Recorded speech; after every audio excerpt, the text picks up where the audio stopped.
The Empire's strongest knight is on his knees, not in battle. His own king put him here, the best friend he crowned with his own spear. Joshua Sanders ended a civil war for him. He asked for nothing back, not even the throne.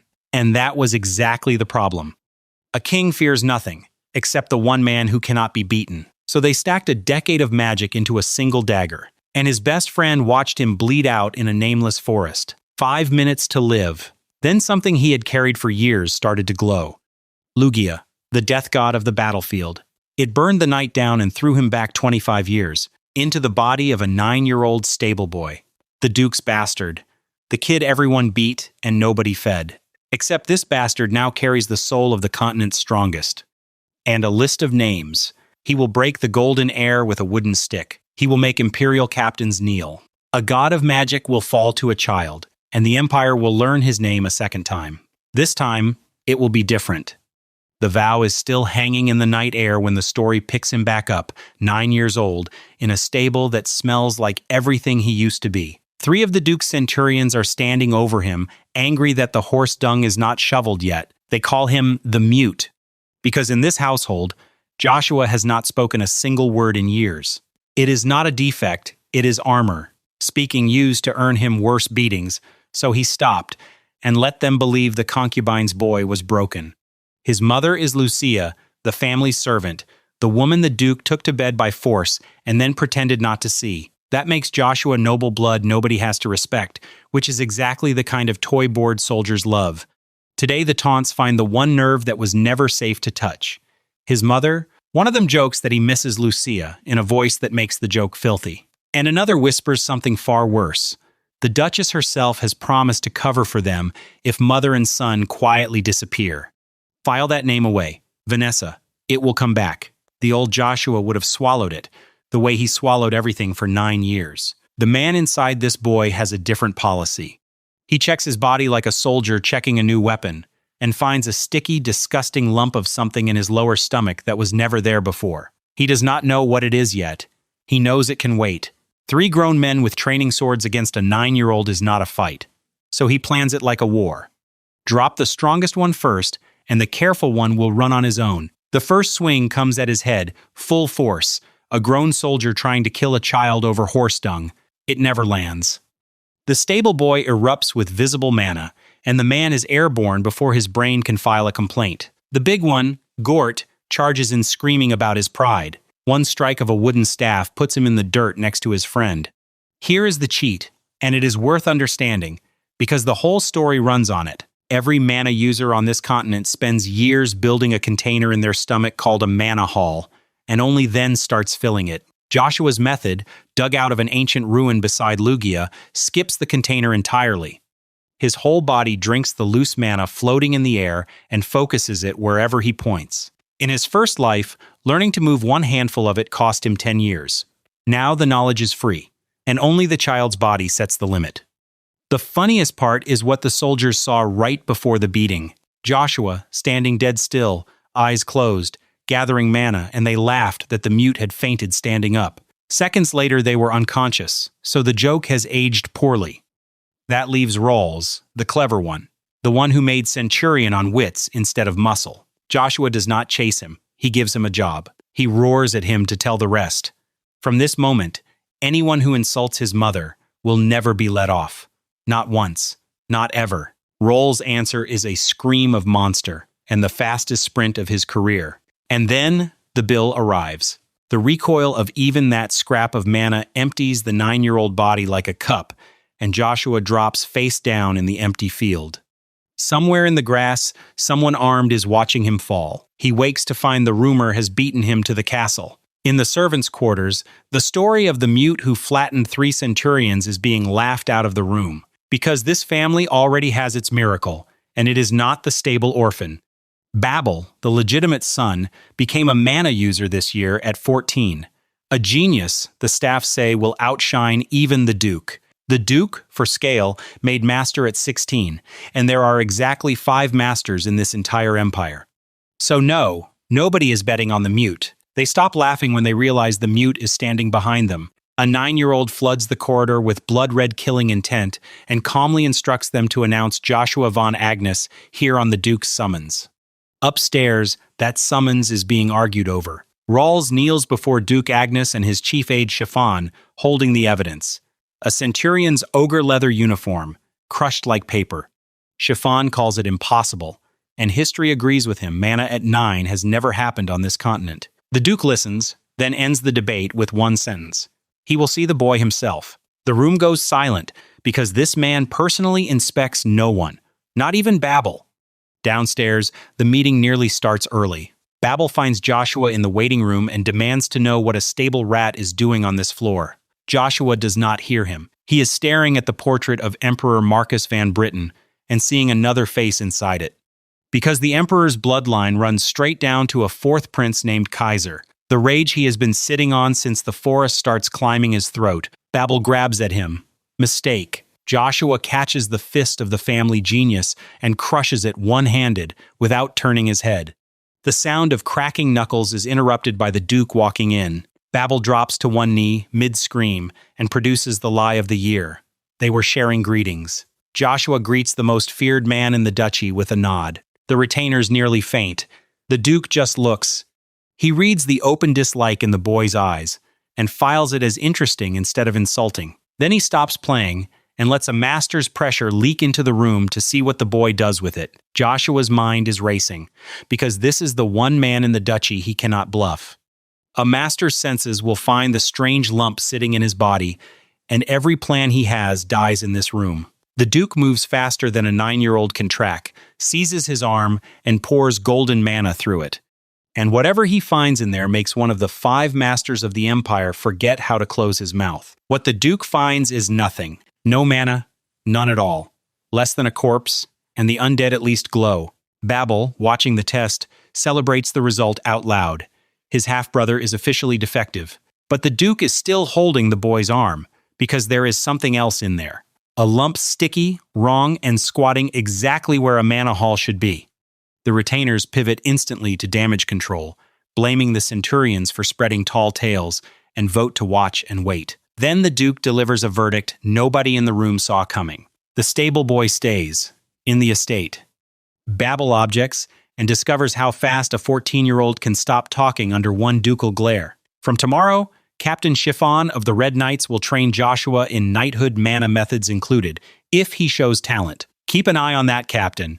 He takes the order a little too quietly. I have high hopes for you, says the man who ignored this child for 9 years. The room they give Joshua comes with his first real bed in either lifetime, and courtesy that lasts exactly as long as the Duke's eyeline. The moment the door closes, the servant's respect switches off like a lamp. Joshua flops onto the mattress and could not care less. He is doing math. The Duke expects results within a year. Worse, the Duke now knows something about his body that he himself does not. That is not a debt he can leave unpaid. So that night, he goes out the window. The manna test starts well, recovery faster than expected right up until the backlash folds him in half. And in the pain, he finally reads what is actually living inside him. 2 powers, divine and demonic. Both of them coiled in one small body. And a third force holding the two apart like a jailer Lugia. His spear did not just send him back in time. It is suppressing a war between gods inside his stomach. If he can learn to hold all 3, nothing on this continent stops him. That is a very big if. Then a scream cuts the night in half. In a wooden outbuilding, 3 familiar centurions are beating a white-haired servant woman, his mother. They are not even pretending it is discipline. They tell her to her face it is because of her son. And they say the quiet part out loud, the Duke's wife will take care of everything. So Vanessa's name comes back, exactly as promised. And this time it is not a rumor, it is a trap. And his mother was the bait. Joshua fills the doorway, and one thug remembers the field and tries to leave the profession on the spot. Another charges, promising to send Joshua to the afterlife this time. Hold that phrase. This time, these men have tried to kill this child before. The blade never arrives. Someone catches it out of the air, hanging upside down, cheerfully asking how the boy managed to sense him. Sir Kane, blonde, grinning, wearing the Red Cross brooch of the 3 knights Duke Agnes appoints by hand. The thugs salute him like the cavalry has come. They have misread the room completely. Joshua does not ask for rescue. He asks a question of law. These soldiers attack someone under the Duke's command. Under the Duke's martial law, how is that handled? And Cain, crushed under a pressure no 9-year-old should be able to produce, answers with his sword already moving. Immediate execution. Cain's blade gets exactly 1 throat length from finishing the sentence before a 9-year-old physically blocks it, which is its own kind of insane, but Joshua is not done being interesting. He does not thank his rescuer. He interrogates him. "Who do you serve?" he asks. "Duke Agnes," says the knight. "Then who am I?" And the strongest C rank in the Red Knight Order finds he cannot hold the boy's eyes, and sheathes his sword because a child told him to. The spared centurions immediately try to swear loyalty, which goes about as well as it deserves. Joshua doesn't collect grovelers. His doctrine, stated plainly, anyone who bears fangs at him or his people is never let off. But he does have a use for cowards, messengers. "Go," he tells them, "and describe to every soldier in this duchy exactly what you saw tonight." Inside the barn, Cain tries to reconcile the rumor with the reality. The concubine's son, the shit cleaner of the stables. Joshua says the label himself, smirking before Cain can. Then Cain explains why he is really here, and it is not the Duke's errand. Agnes Knights serve the Duke until 23. After that, they choose one master, freely, for life. Cain's choice comes next year, and he intends to spend that year watching the stable boy. Any knight with a functioning career plan would pick Babel, the family treasure. Joshua tells him he is an oddball. The oddball just grins. He trusts his hunches. And then the night goes quiet, and his mother wakes up and crushes him in a hug, asking if he is safe. She is checking on him. She took the beating, and she is checking on him. Under the moon, Joshua makes the second vow of his new life quieter than the first, and heavier. He is done being the curled-up boy who watched from the floor. He is not the lowly concubine's son Joshua von Agnes. He is the strongest spear this continent has ever produced, Joshua Sanders. Meanwhile, in the mansion, the Duke is playing a different board.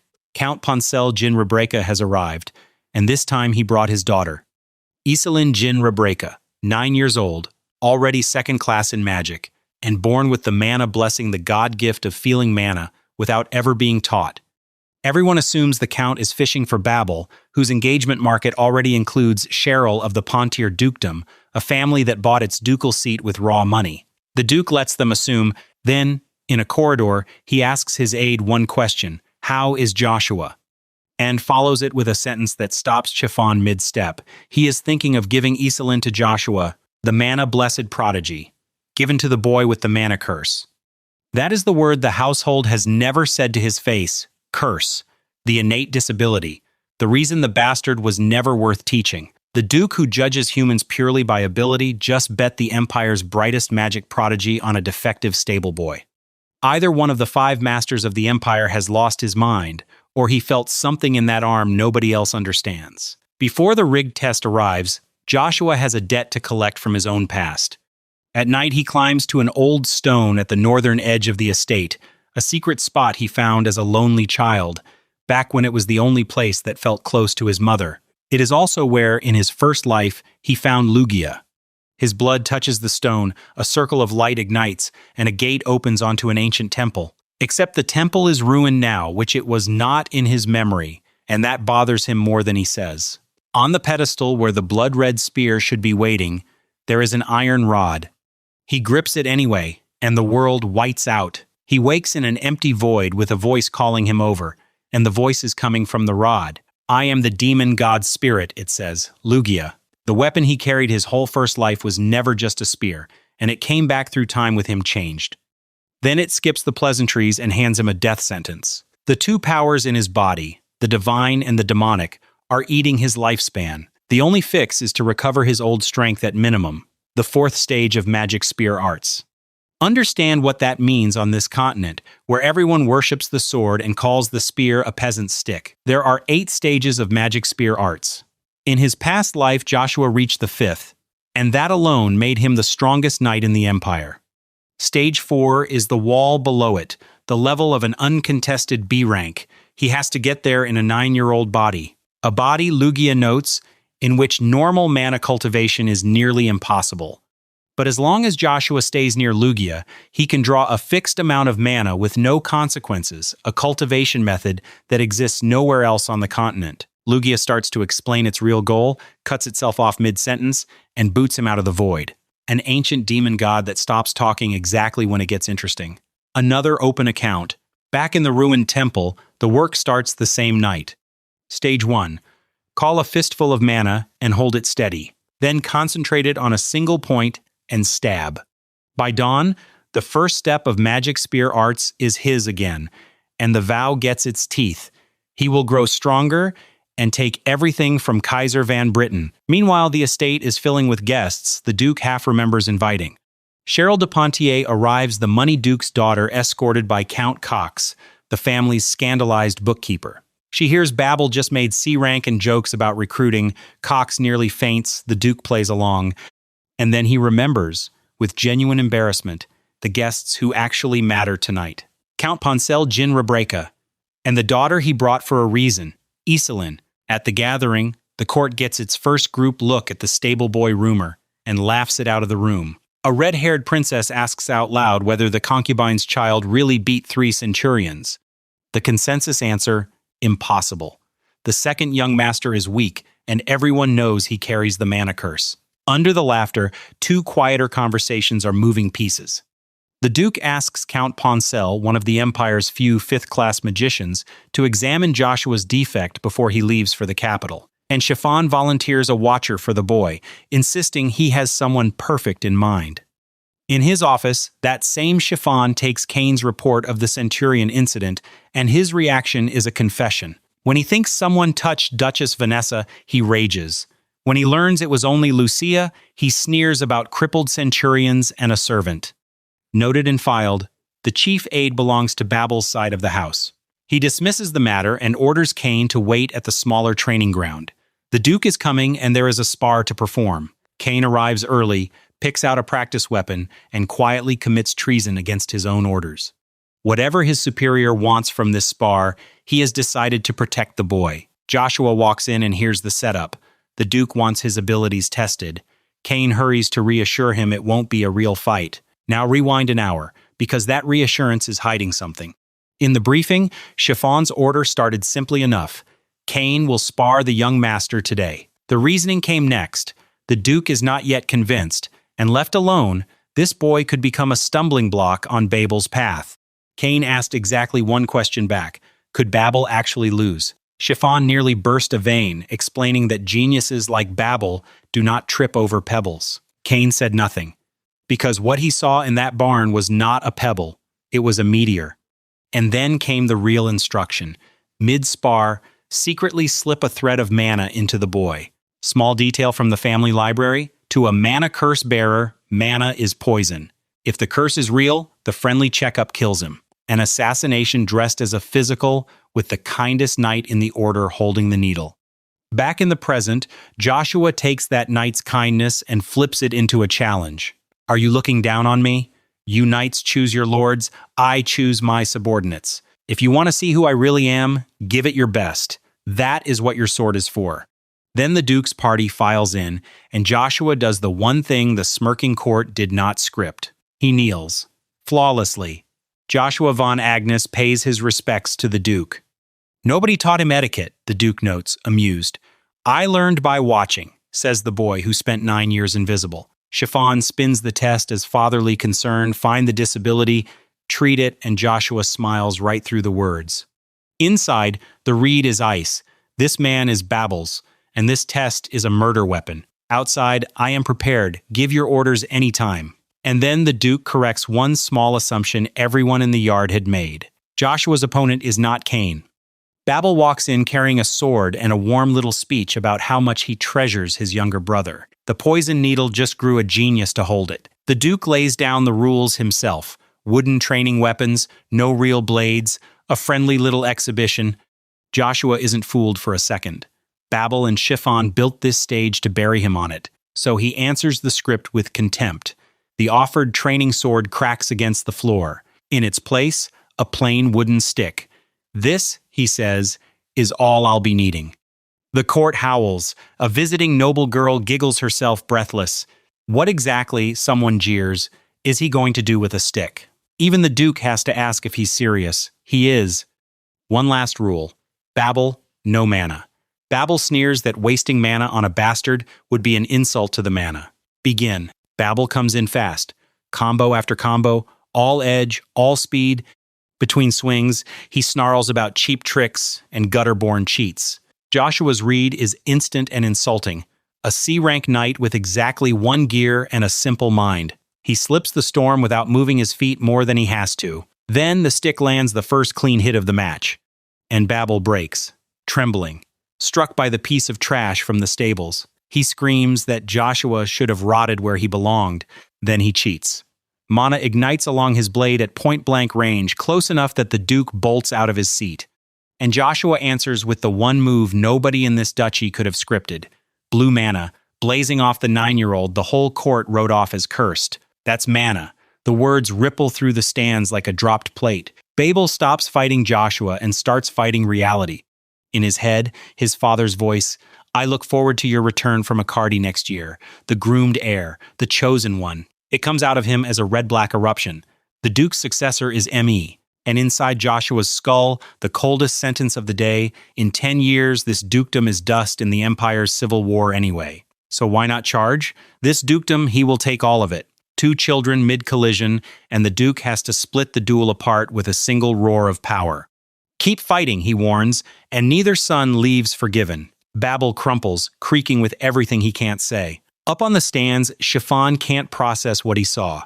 Mana at 9 has never happened. Not once. In recorded history.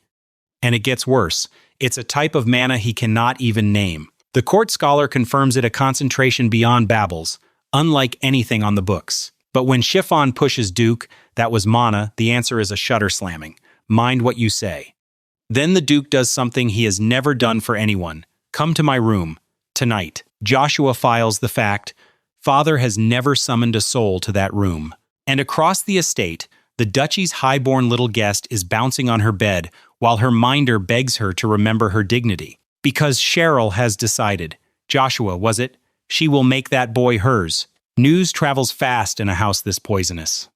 In the Duchess's parlor, Chiffon repeats it until it lands. Babel lost. To the concubine's son. Vanessa, sister of Emperor Marcus himself, the one woman in this duchy nobody may touch, comes apart. She strikes her own retainer across the face. If you had done your job, none of this happens. But Chiffon brought a plan along with the bad news. The Duke will move to announce Joshua as a rank C mana user, and official recognition in Avalon has a price. A live duel, real combat, against a member of the Royal Knights. Vanessa's grief curdles into a smile. She'll need to contact her uncle. Now rewind to the duel grounds, moments after Babel hit the dirt. Joshua tells the Duke he has one request, but first, he reads his father's mind out loud. Why ship the cursed son off to the capital? 2 reasons. 1. Babel was the groomed successor, and a rising bastard means the family devours itself. Better to send the problem far away before the house burns down around it. 2. Plain greed. The Duke will not let a resource who might one day surpass him slip through his fingers. The most feared man in the South sits there, solved like arithmetic by a 9-year-old. That night, the summons comes. Joshua kneels for his first formal audience. Who are you, Joshua Pon Agnes? He even absolves the Duke of 9 years of neglect. With royal eyes on this house, it was unavoidable, civil, bloodless, and somehow more unsettling than rage. The Duke lays out the path, the capital's academy, where every noble son in Avalon spends ages 10 to 15. Joshua accepts. Then he points at the weapon rack and detonates the room. His main weapon will not be the sword, it will be the spear. In the House of the Sword, that lands like open heresy. A spear? Fine proof then. Blue mana erupts around a spear haft in the Duke's own armory. And with it, a vow. Everyone in his way meets this spear's point. Even one of the 9 stars. The temperature in the room drops by a season, because he should pick the audience for that line more carefully. His father is one of the 9 stars, and now the Duke wants to test the boy personally. Terms are set, pass the Duke's test, and the request from this afternoon is granted. Fail, and Joshua obeys academy, swordsmanship, the approved life. He grins. That won't be happening. Meanwhile, in a room the Duke doesn't know exists, hooded mages wake a communication orb. On the far end, an old man living very comfortably inside the imperial palace. It's been a while, uncle. Something happened here. and I want to ask you for a favor. The duel Joshua demanded and the duel Vanessa is rigging are the same duel. Two plotters, one trap aimed in opposite directions. Walking out of his father's training hall, Joshua files away one more fact. The Duke really has reached the realm of master. Babel is waiting in the corridor. Come with me, now. Joshua starts to brush past, they have nothing to talk about. Then he catches the eyes. Not contempt this time. Not spite. Pure fighting spirit. Burning. Another match. Babel demands. Right now. And Joshua grins. Are you confident? Hold that thought, because 1,000 miles away, Kaltika Palace, the heart of the Avalon Empire, is talking about the same 9-year-old. A hooded informant kneels before Emperor Marcus Van Britten, and the entire report is about him. The Emperor can hardly process it. His own sister Vanessa's household was hiding a child like this? Correction, not her child. A servant's son. A concubine's boy. Which somehow makes it worse because now Duke Agnes is hoarding 2 treasures. The Emperor glances at his own princes and finds nothing worth envying. His standards were forged by his own master-level hands, and his sons don't clear them. Then comes the detail that stops the throne room cold. The boy who put the Empire's greatest young talent on his knees hasn't even turned 9. The spies estimate already the level of a C-rank knight.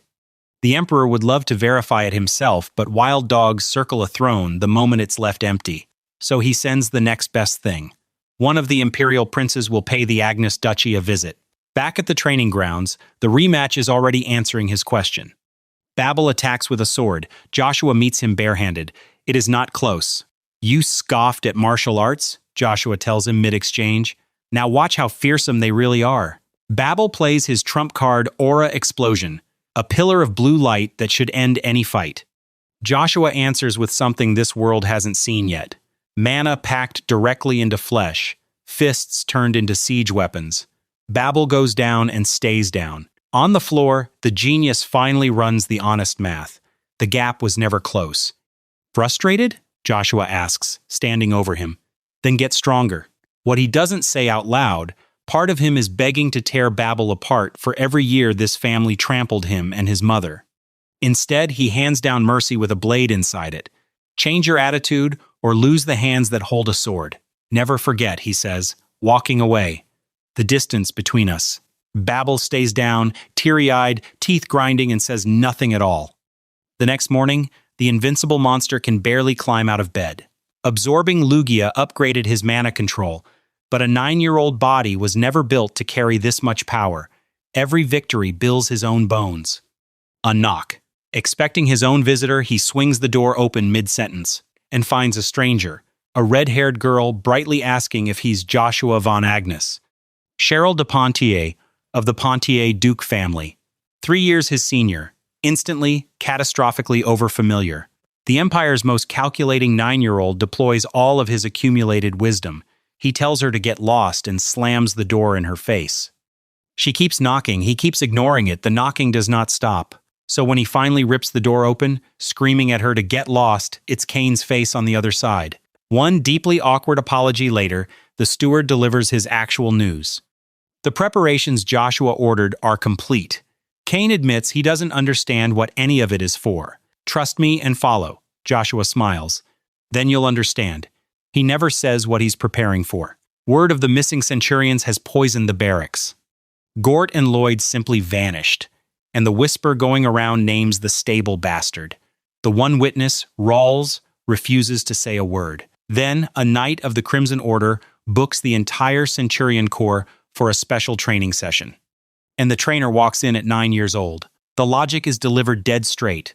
The Duke's Centurions will command vanguards one day, so today, Joshua von Agnes will be instructing them. Lesson 1. All of you, come at me at once.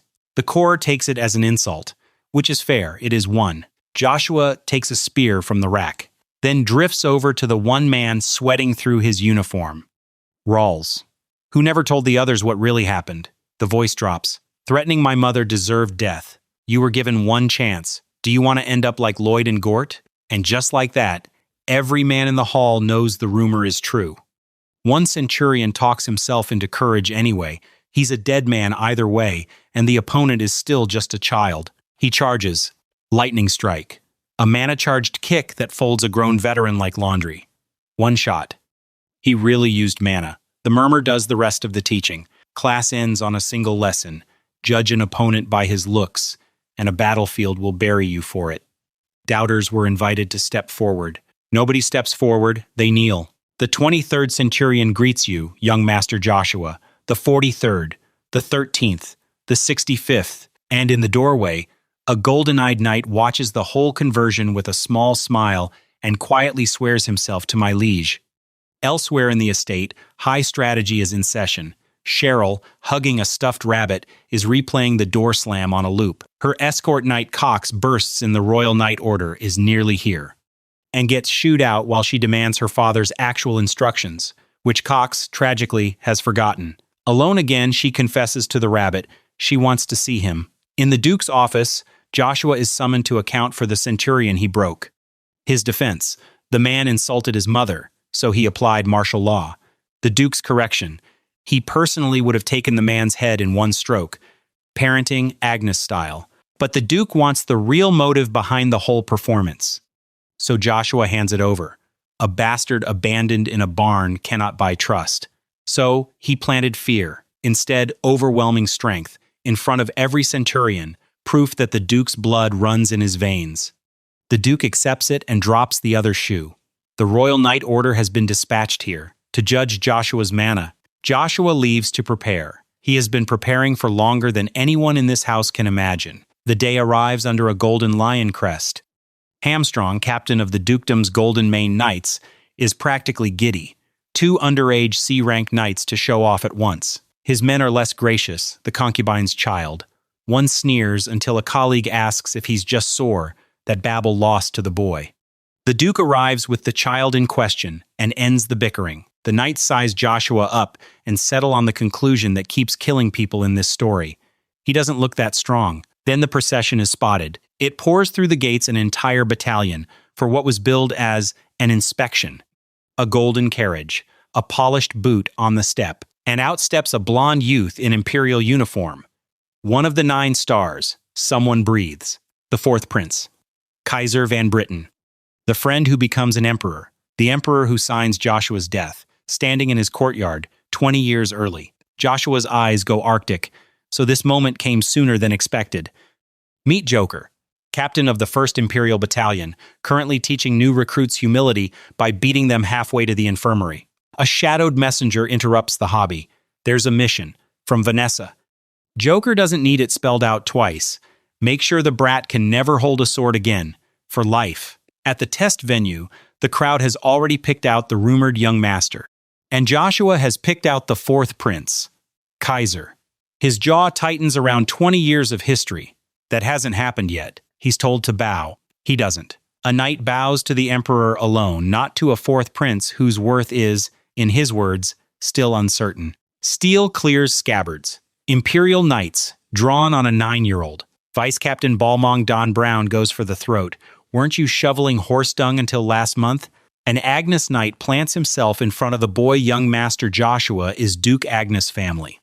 Then the temperature actually drops. The Duke arrives radiating killing intent. You drew blades before the prince. Do you want to die? And Balmong remembers, all at once, whose courtyard he's standing in. One of the 9 stars, Duke Arden von Agnes. The apology is extracted. The prince waves it all off with a smile. It's fine. The boy isn't wrong. Off to one side, Kaiser's hooded advisor, Sir Evergrant, frets about imperial authority. Kaiser plays it humble. He's only the powerless 4th prince. Then he publicly endorses Joshua. Only the emperor merits a knight's respect. Let knights prove themselves capable instead. Joshua watches the performance and finishes his review in his head.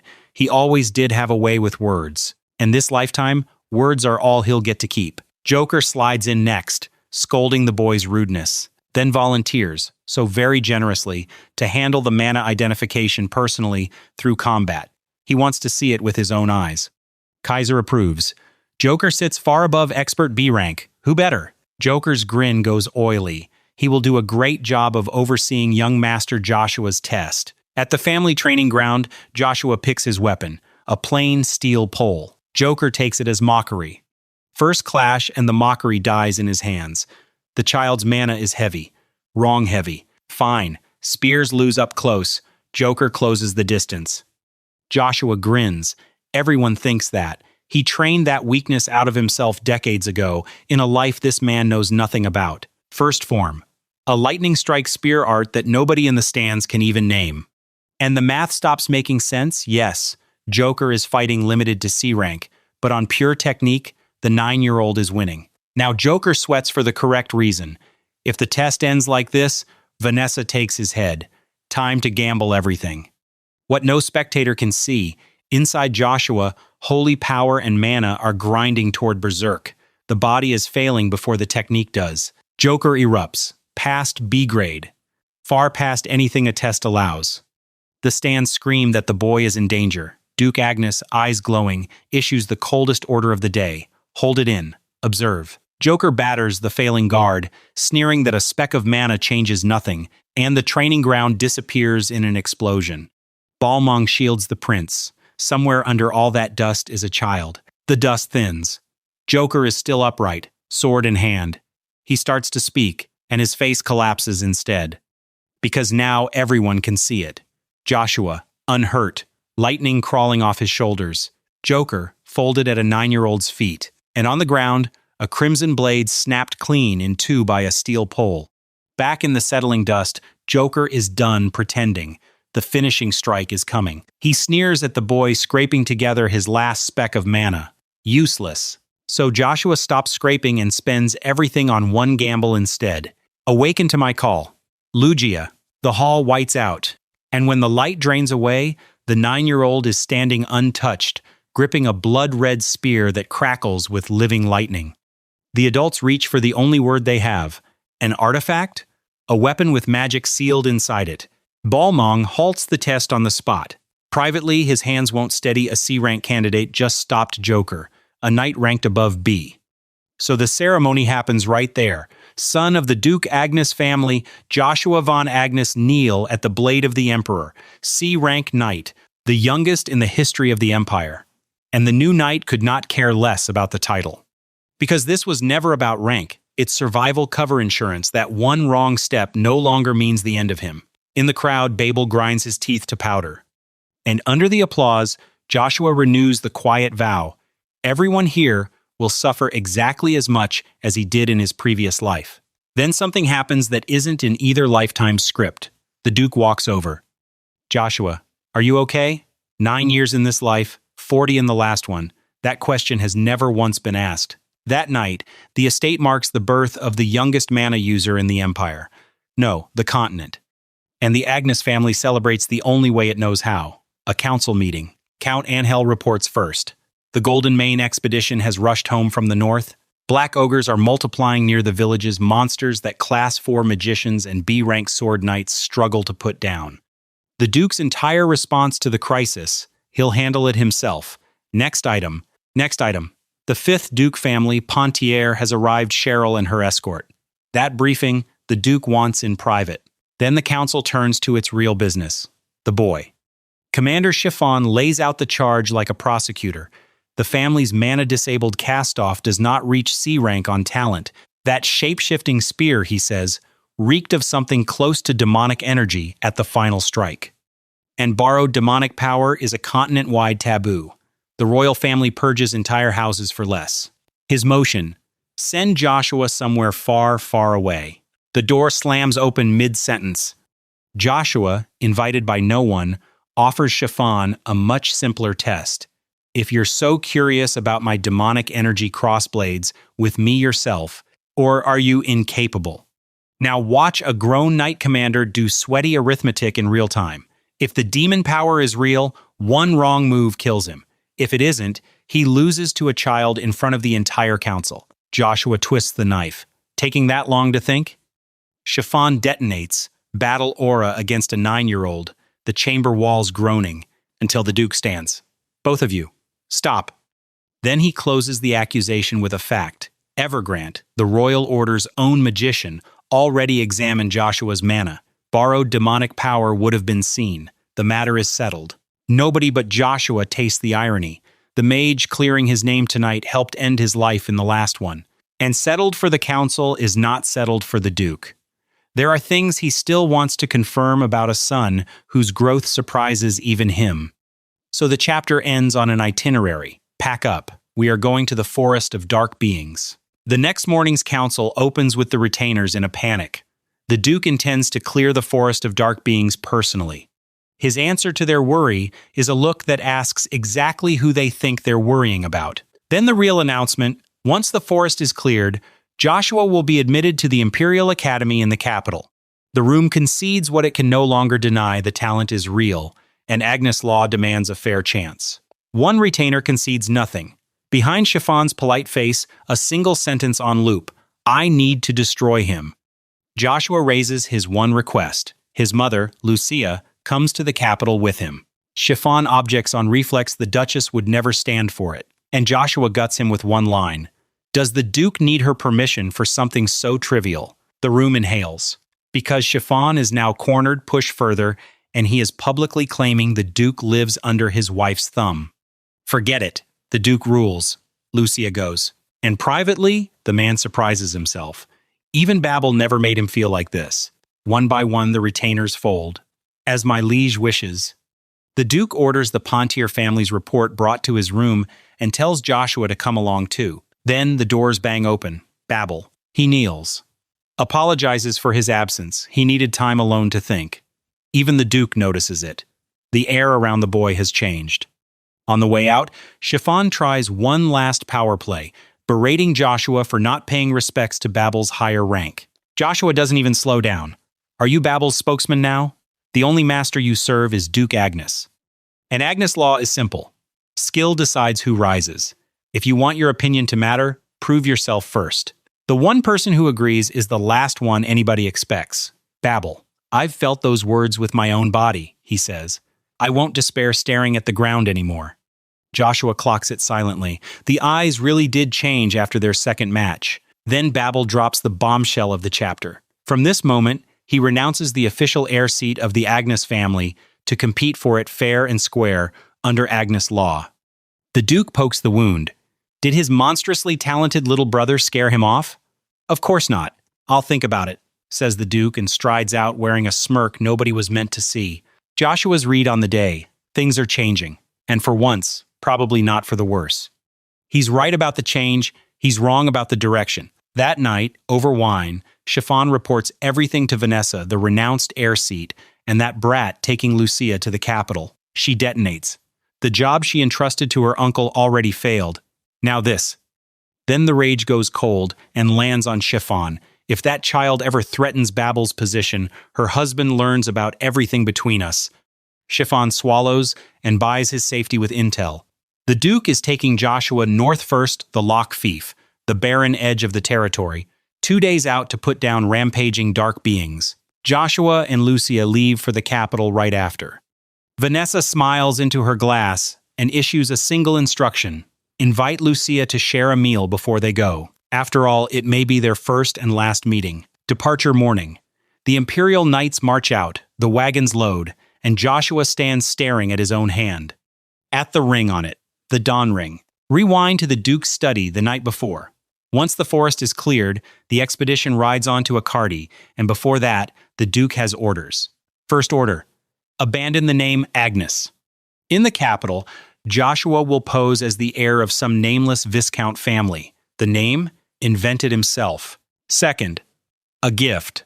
A plain-looking ring. An artifact? Made by the master of the magic tower himself, a man the Duke once assisted. Inject mana. And it dresses you in mana-forged armor on the spot. It was supposed to go to the heir of the house. Joshua reads the fine print under all the generosity. This is a 9-star announcing, politely, don't touch what belongs to Agnes. Then the Duke asks the question with no safe answer. Do you resent me? And Joshua honestly isn't sure. In 10 years, he has watched this man die impaled in the Empire's civil war.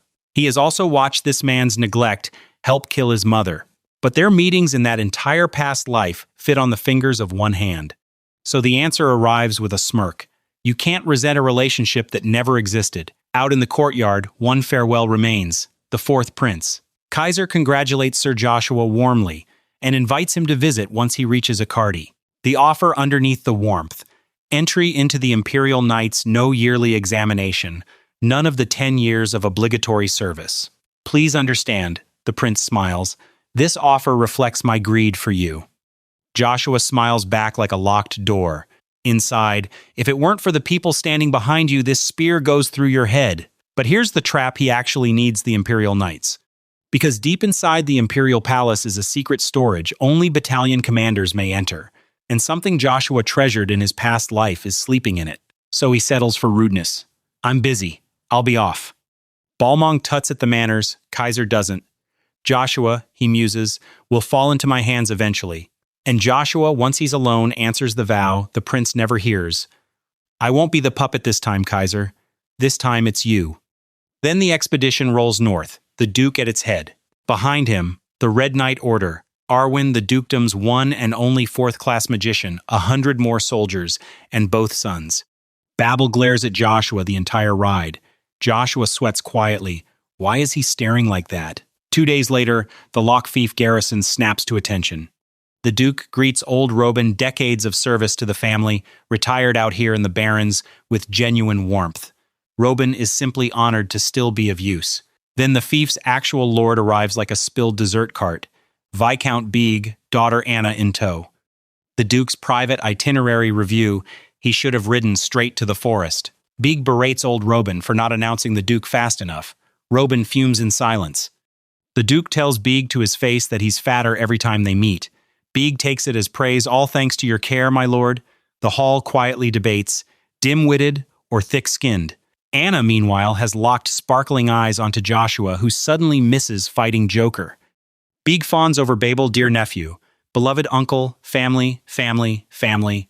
Then he spots the other boy and is told, Lord Joshua, second son of the liege. His brain stalls. Since when does Sister Vanessa have another son? She doesn't, comes the answer. And the boy's mother wasn't nobility at all. Watch the fawning curdle in real time. Bow to sneer in 3 panels flat. The chapter freezes on Beeg's curled lip and the phrase he doesn't dare say out loud, dirty pig. At the Locke estate, the welcome is warm on the surface and rancid underneath. The fat lord bows deep to the Duke while privately filing Joshua under dirty kid. He offers a feast, rest, comfort. The Duke declines for everyone. His knights aren't so weak they need rest. The knights, in perfect unison. No, sir. But as the column reforms, the Lord begs to tag along and drops his reason.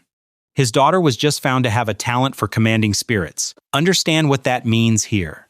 Spirit users are chosen by fate itself, rarer than magicians. An entire empire produces maybe 100 low-ranked ones. Even Joshua, a man who has seen this world twice, leans in. Then he meets her, Anna, and a crack runs through his foreknowledge. No spirit user by that name existed in his first life, and yet somehow she feels familiar. The Duke sets the marching order, Red Knights forward, Locke's soldiers holding the rear, and confides his real motive to absolutely no one. If a spirit user falls into Agnes' hands, he loses nothing by allowing this. Locke insists a lord can't watch others bleed for his land, and his soldiers grovel for the honor of marching beside a 9-star. The Duke's face does not know what to do with any of this. He's far less amused to learn the child is coming too.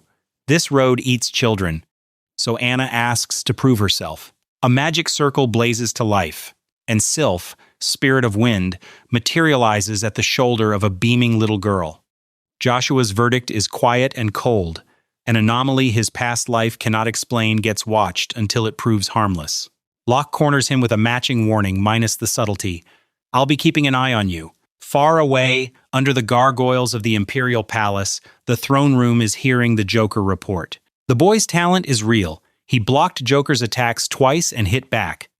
The Emperor turns to the hooded figure beside the throne. Evergrant, the greatest magician in the Empire. The benchmark first, one-on-one against Sir Balmong, Evergrant says. He would not lose. But what he sensed from the boy was different. For now, nobody beats him. In 10 years, perhaps sooner, that may change. The Emperor asks the fun question, and if the boy dueled M.E.? The greatest magician in the Empire answers with silence. The throne room shakes with laughter. He should have gone himself. He must see this child with his own eyes.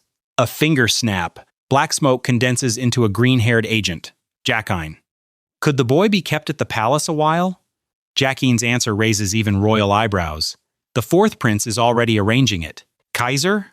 That's new. The royal knights already hold the fourth prince's recommendation. The target, Joshua von Agnes. Keep reporting. The emperor orders and the smoke swallows his agent whole. Alone, the emperor smiles up at the ceiling. Joshua von Agnes. With that talent, he might be perfect for that. He never says what that is. And back at the frontier, a blood-red moon climbs over the forest. The trees answer it with a shrieking flood of goblins. Somewhere in the middle of the flood, a 9-year-old, spear drawn, doing the math out loud. We're screwed. Hours earlier. Sunset and the army column shrinks to a line of ants beneath the mountains. At the forest's edge, the expedition pitches camp instead of marching, and the fat lord loudly demands to know why. The duke's answer comes wrapped in the memory of a red moon. At night, the dark beings go berserk. Lately, they rampage even without the moon.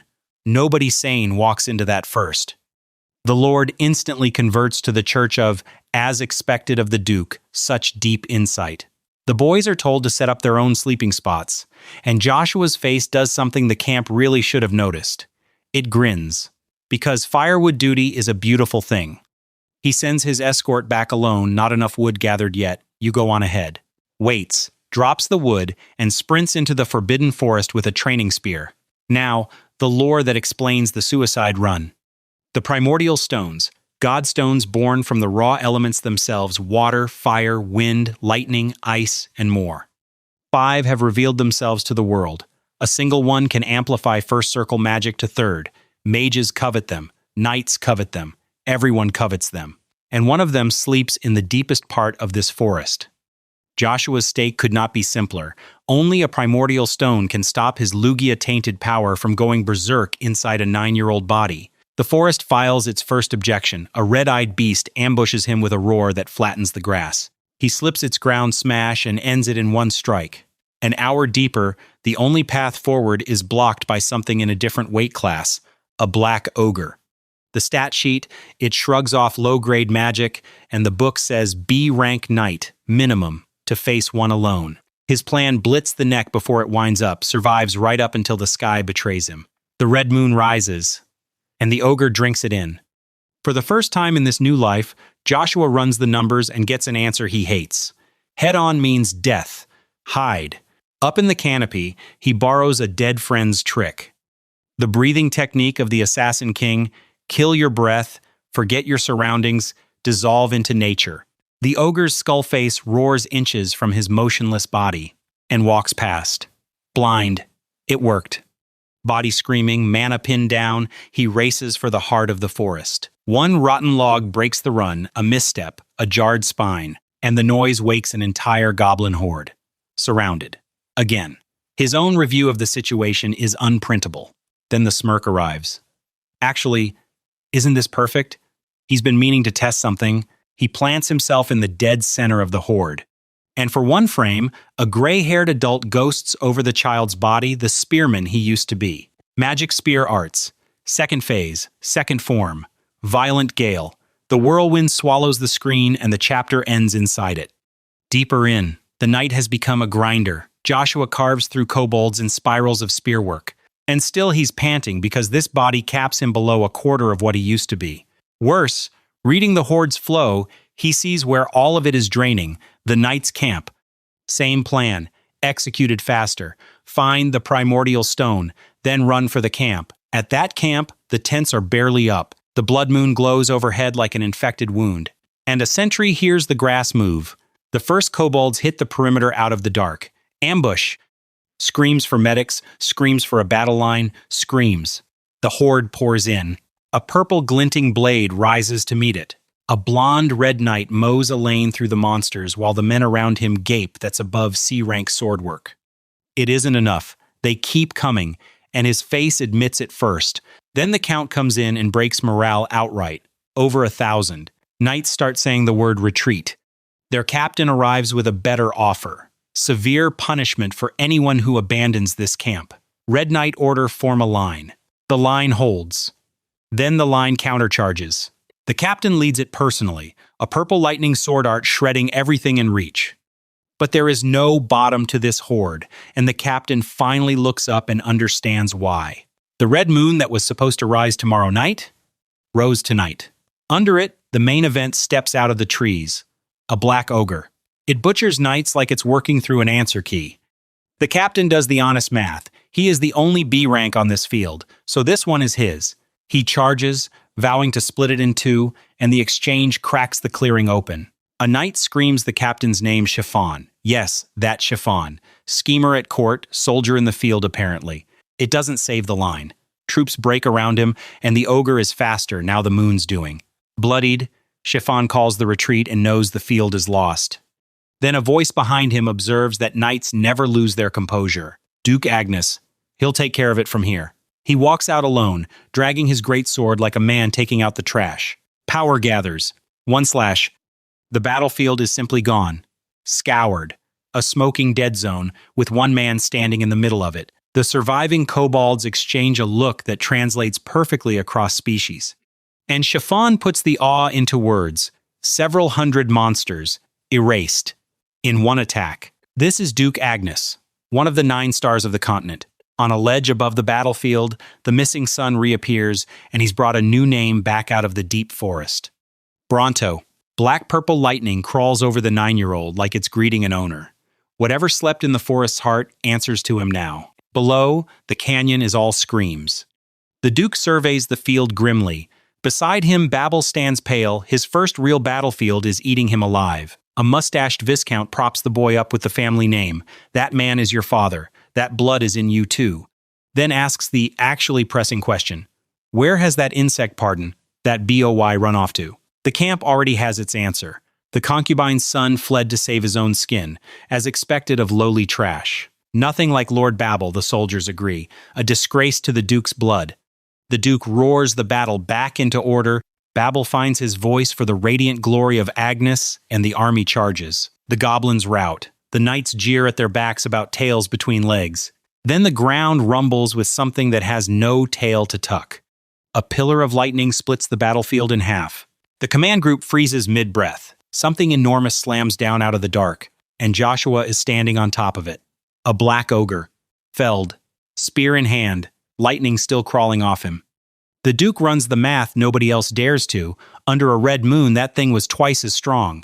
And a C-rank child just subdued it. The forest isn't finished.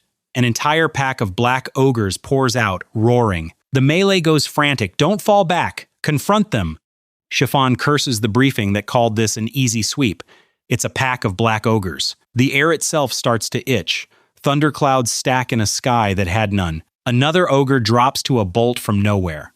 And the camp still votes for denial. What trick did you pull, insect? Surely the Duke one-shotted it again. A C-rank can't kill what B-ranks fear. Joshua listens to all of it and sighs. He is so tired of being ignored. So, a little surprise for everyone? Even if he collapses, that monster will save him anyway. The 9-year-old is using his own terrifying father as a safety net. The soldiers are still despairing at the pack when somebody screams. Joshua is charging out alone. Blue lightning builds around him. He can channel a portion of Bronto's power now. He just has no idea how long this body can hold it. Thunderstorm. The sky empties itself into the ogre pack. Bolt after bolt after bolt. When it ends, a child stands alone among smoking corpses under a red sky. The Viscount hits his knees. Impossible. The soldiers babble the rulebook at each other. Nothing below B-rank sword energy scratches ogre hide, and nobody alive has seen elemental mana. A magic swordsman? The Duke notices what the mob doesn't. The boy is barely conscious and refusing on principle to show it. He asks Arwen, his court magician, for the reed. The reed. Above a third-class master, capable of double casting, a monster with enough talent to change the world's history, perhaps even to grant the Duke's long-desired dream. Then the limit arrives, and Joshua keels over mid-step. A surviving ogre rears up over the unconscious boy, and is deleted by a single crimson burst. Which is how the chapter ends. Duke Agnes, carrying the son he despised. And the boy sleeping, actually sleeping, peacefully against his father's fur cloak. Nobody in this family will ever speak of it again. The trip home is a portrait, a 9-star in a red cape, carrying the bruised child who just outfought his entire army. Then a scream bleeds through the dark and we are somewhere else. The Agnes estate, on fire, civilians screaming through the smoke. Joshua stands in the middle of it, untouched, unseen. A ghost in someone else's catastrophe. Is this a dream? It's too real to be a dream. Through the flames, an armored blonde knight, his father, he assumes, no, younger face. That's Babll, a grown babble, which stamps a date on this nightmare, 10 plus years in the future. His working theory, a prophetic dream, Bronto's power, unlocked through the primordial stone, a stone even the magic tower never finished mapping. A strange wind kicks up, and a slash the size of a building blasts adult Babel to his knees. Through the fire walks a cloaked woman, flanked by a huge white spirit beast.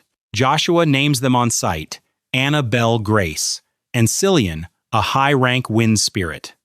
The sweet little girl from the Loch Fief, leading the burning of House Agnes. What happens between now and then? And if Anna is here, her master is here somewhere too. He can't even eavesdrop for answers. Every enemy voice is scribbled out by silence magic. The dream itself is redacted.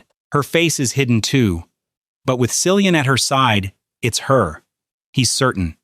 Babel makes his last stand, legs shaking, roaring that no pack of mongrels brings the Agnes dukedom to its knees. The wind answers by condensing into a man. Dark hair, purple eyes, smiling. Cillian pounces.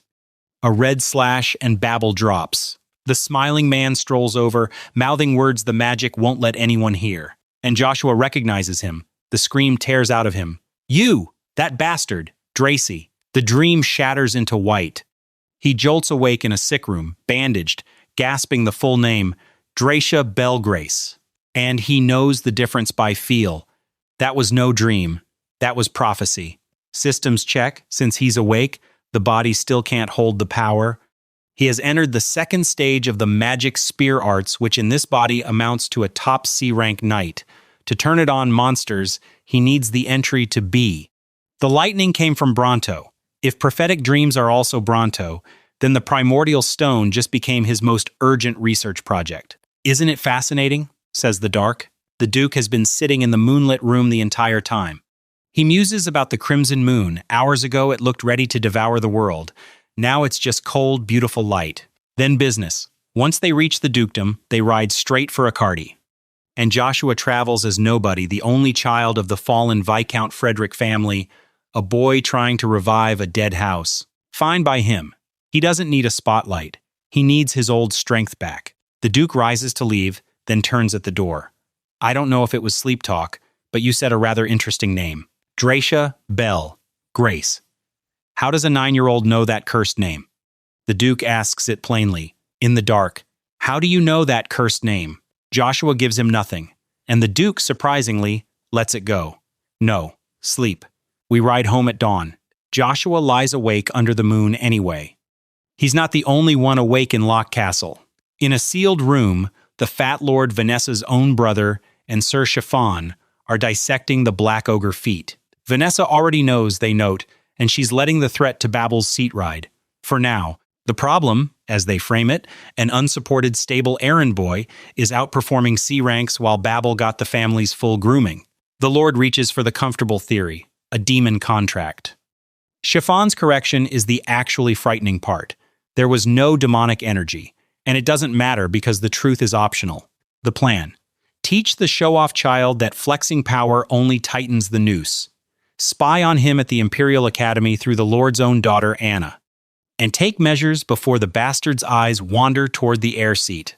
Chiffon walks out alone, chewing on one word. Demons, Daylight, the Agnes estate. And a different conspiracy, a much softer one. Cox rushes to the Pontier daughter with emergency news.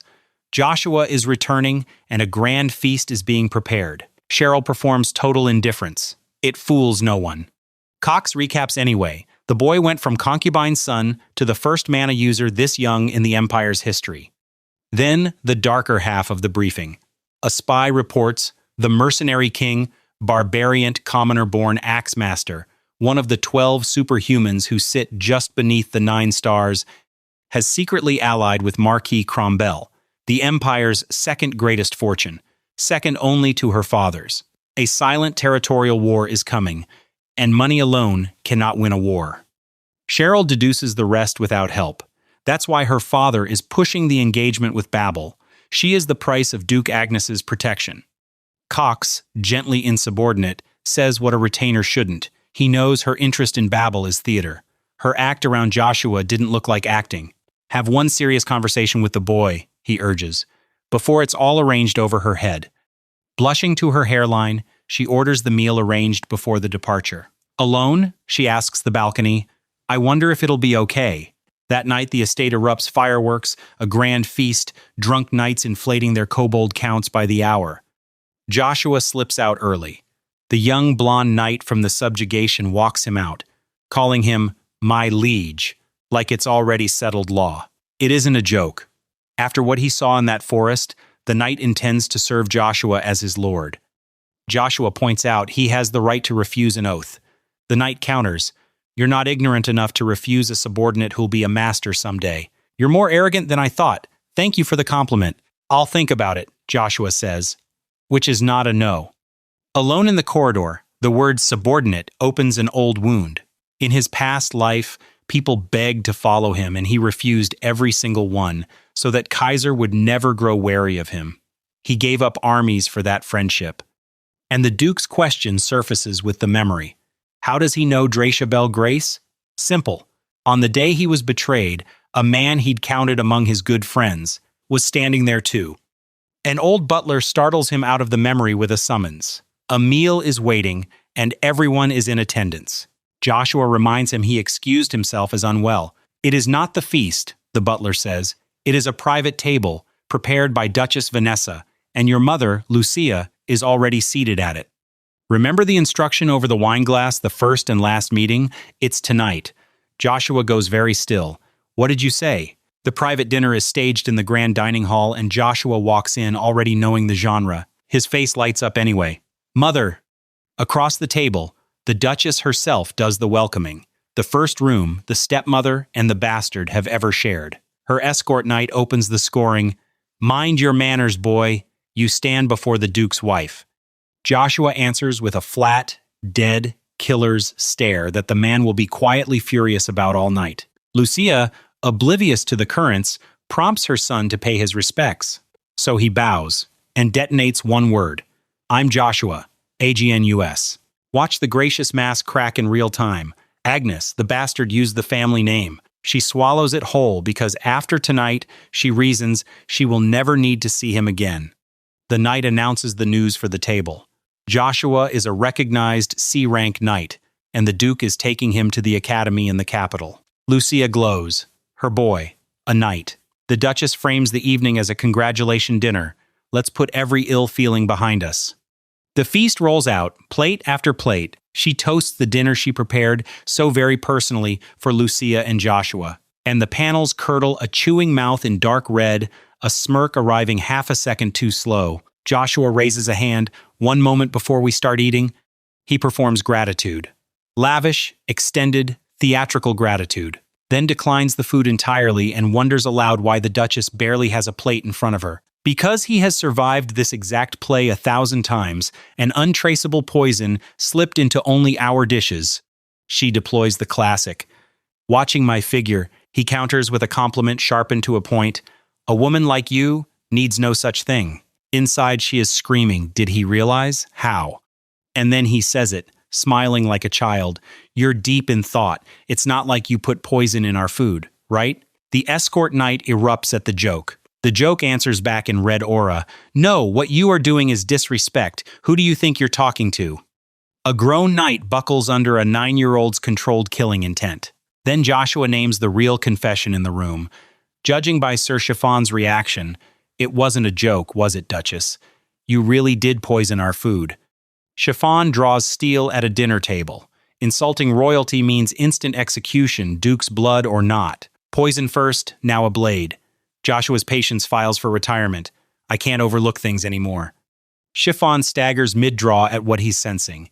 That is B-rank energy at minimum, plus a dimensional storage artifact, a monstrous rate of growth, which leads him to the professional conclusion. Kill it here. Now. Before it grows. Their clash rips a column of blue force through the dining hall and is split apart by a roar from off-screen. "What do you two think you're doing?" Cut to black. Cut to a sunny palace garden where a blonde prince reads on a bench. A hooded mage materializes out of thin air. Evergrant pays his respects. "My prince," carrying a letter from Agnes. The prince wonders aloud if his offer is being accepted. Evergrant is certain. The Imperial Knight Order is every knight's dream. Only a fool refuses it. The prince reads, and bursts into laughter that does not belong in a garden. The boyish face twists in red shadow. How interesting.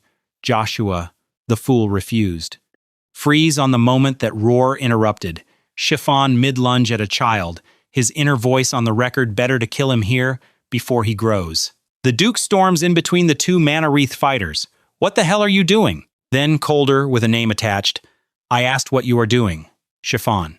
Caught red-handed, the knight manages a sweat and a stammer. Vanessa glides in to catch him. She simply invited Lucia and the boy for one meal before the capital takes them away. The Duke's answer is a very long, very silent stare. So the farewell dinner actually happens. Lucia rigid, Joshua bandaged and still gripping his training rod at the table. Chiffon stands frozen at attention like a caught schoolboy until the Duke sighs. "How long are you planning to stay like that?" Dinner ends early. They ride at dawn. Everyone rest. Joshua walks his mother out, and the adults stay behind. The doors shut. Vanessa opens fire. Why the sudden attachment to that boy? The Duke's reply is a scalpel. "Do you resent me?" Yes, she does. And it pours out. He never once cared for her, only the family. The marriage was an arranged duty owed by her royal blood. "So understand," she says. "Just as the family is everything to you, Babel is everything to Emmy.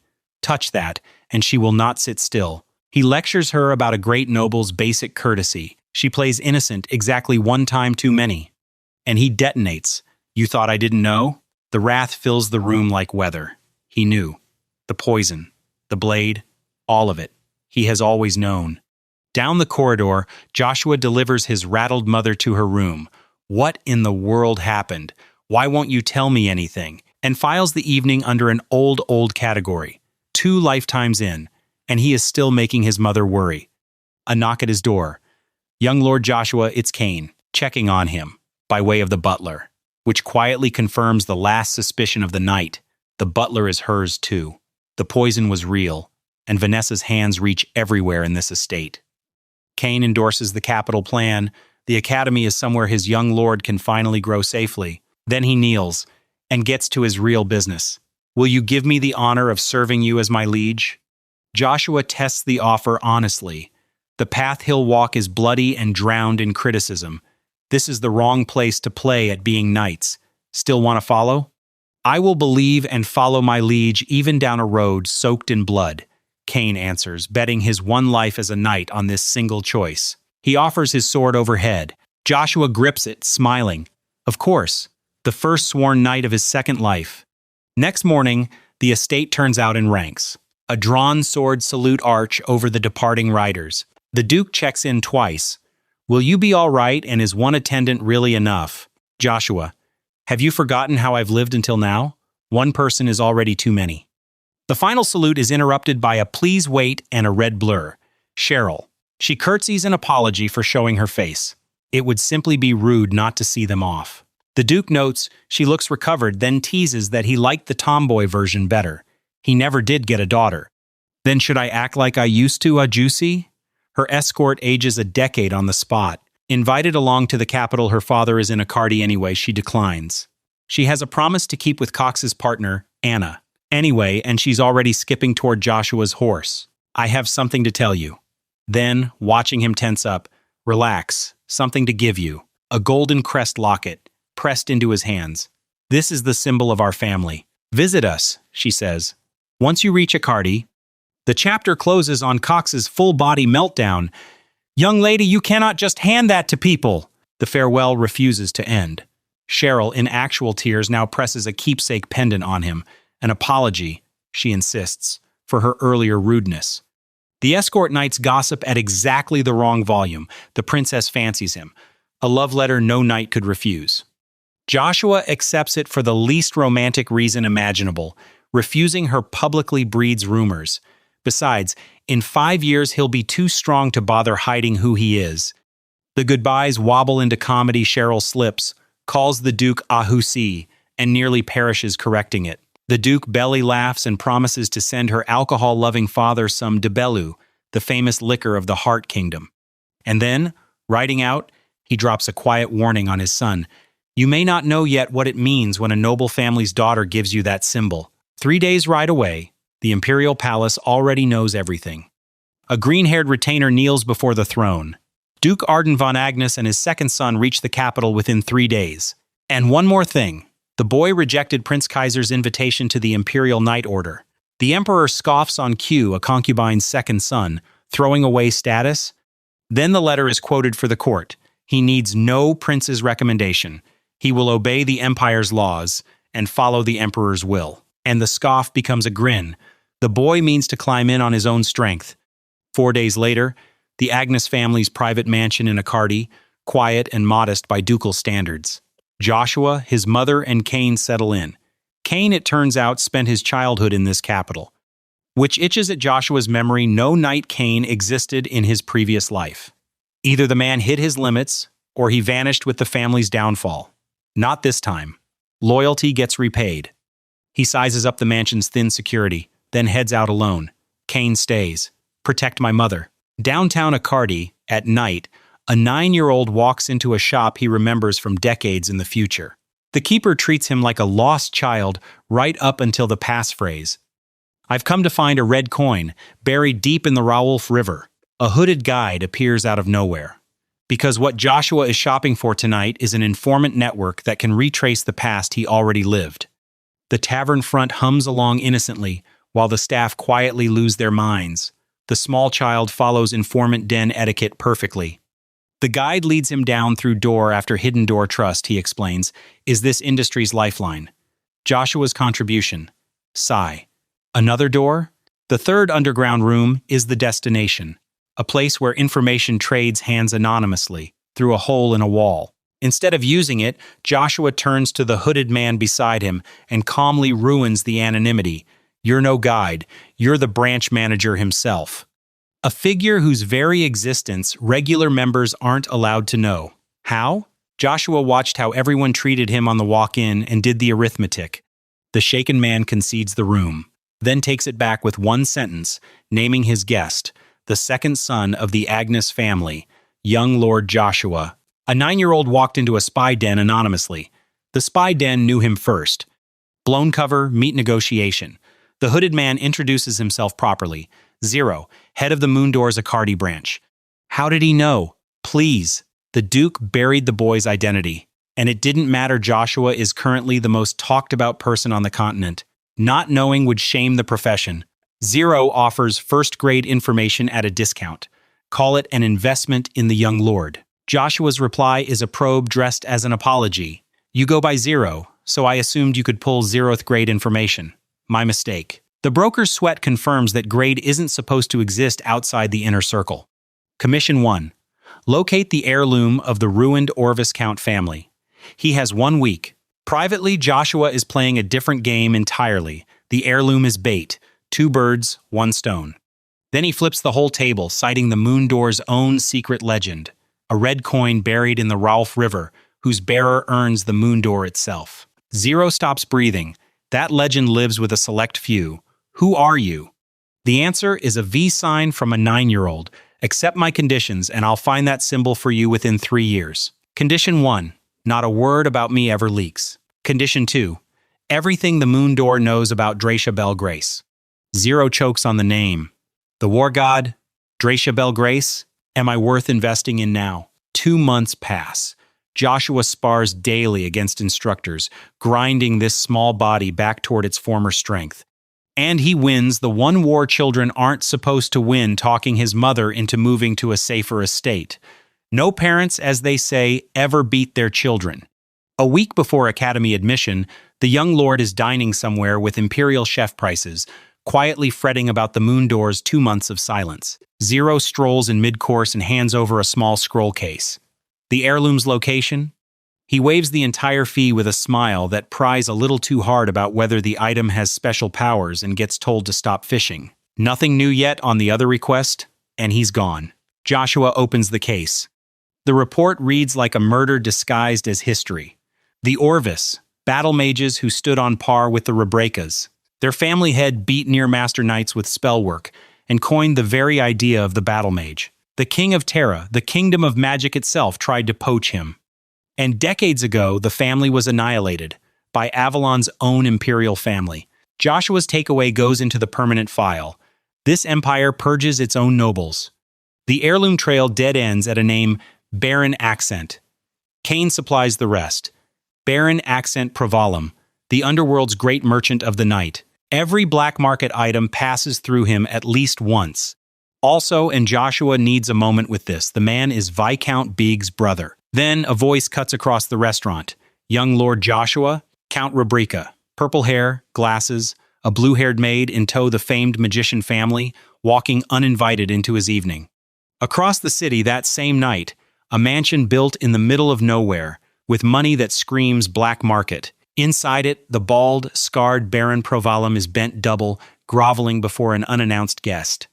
Young Lord Varan Shenvillas, teal hair, armed retainer, zero warmth.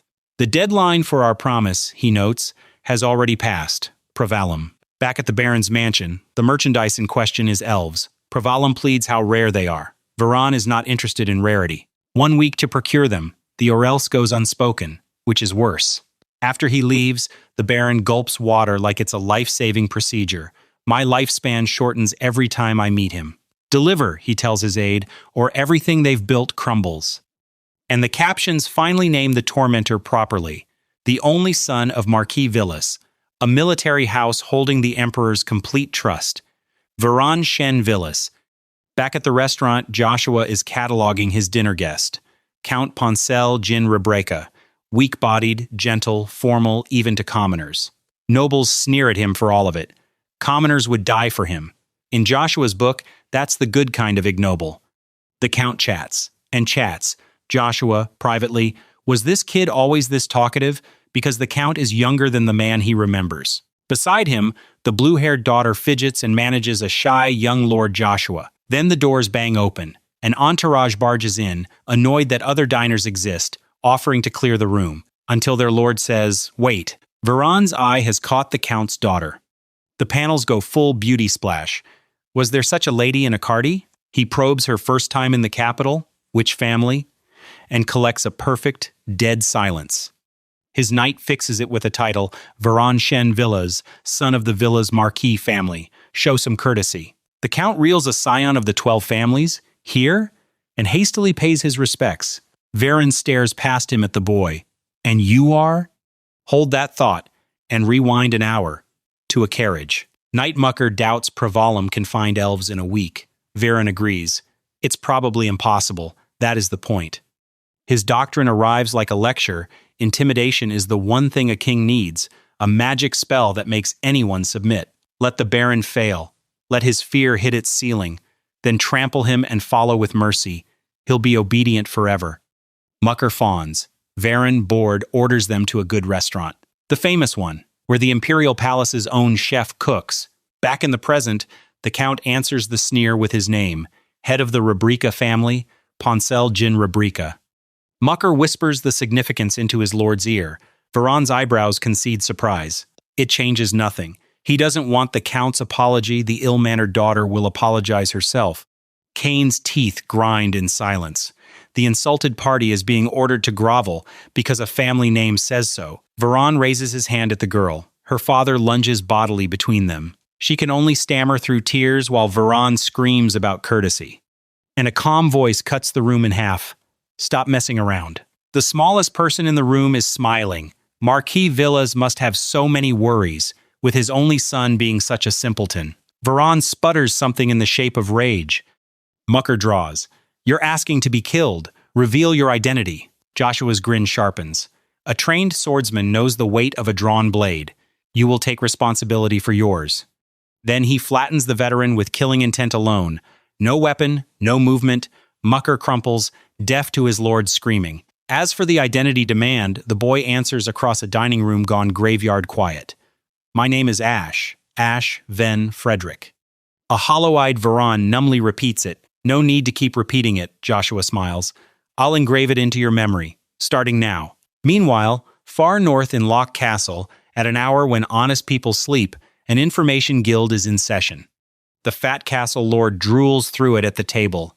He is not the brains of this operation. The brains is his daughter. Lady Anna briefs a hooded agent named Juan. An abnormality has appeared in the Agnes Duchy. A monster. A monster? Babel? No. Duke Agnes has another son, and his abilities exceed Babel's. Then the sweet spirit girl lays out a worldview with no sweetness left in it. This peaceful continent is a volcano waiting to erupt. Hoarded power always chooses the same exit. War. Wars are decided by masters, and what prevents war is information. Juan frets that their decades-long plan could burn over one boy. Anna's answer is an enrollment form. She is joining the academy in Avalon's capital, and she swears it on her name on Annabelle Grace that she will bring Joshua to their side. Belle Grace, the same surname as the war god in Joshua's prophecy. File that away. Back in the restaurant, the lesson is still in session. Varan sneers at the fake name no registry anywhere lists a Frederick family, and rages that this nobody meddled in his business. The ultimatum, kneel and beg, and you only lose one limb. Joshua's full and complete response, bullshit. Varan sicks his knight. Mucker draws a blue mana sword, privately reasoning that a 10-year-old who defies the villas is already a corpse. The 10-year-old dodges, and one-shots him, bare-fisted, in a detonation of mana. Varan's brain files for bankruptcy. A B-rank knight, beaten with fists. He demands the identity again. Joshua deadpans the alias again. Ash Ven Frederick. Varan reaches for the law. Posing as a noble is a capital crime. Joshua reaches for Varan's face, then mockingly slaps the fainting heir back awake. You can't sleep yet. Where has that high and mighty attitude gone? Mucker's sword hits the floor. Young lord, please, stop. He kneels, running the only math available.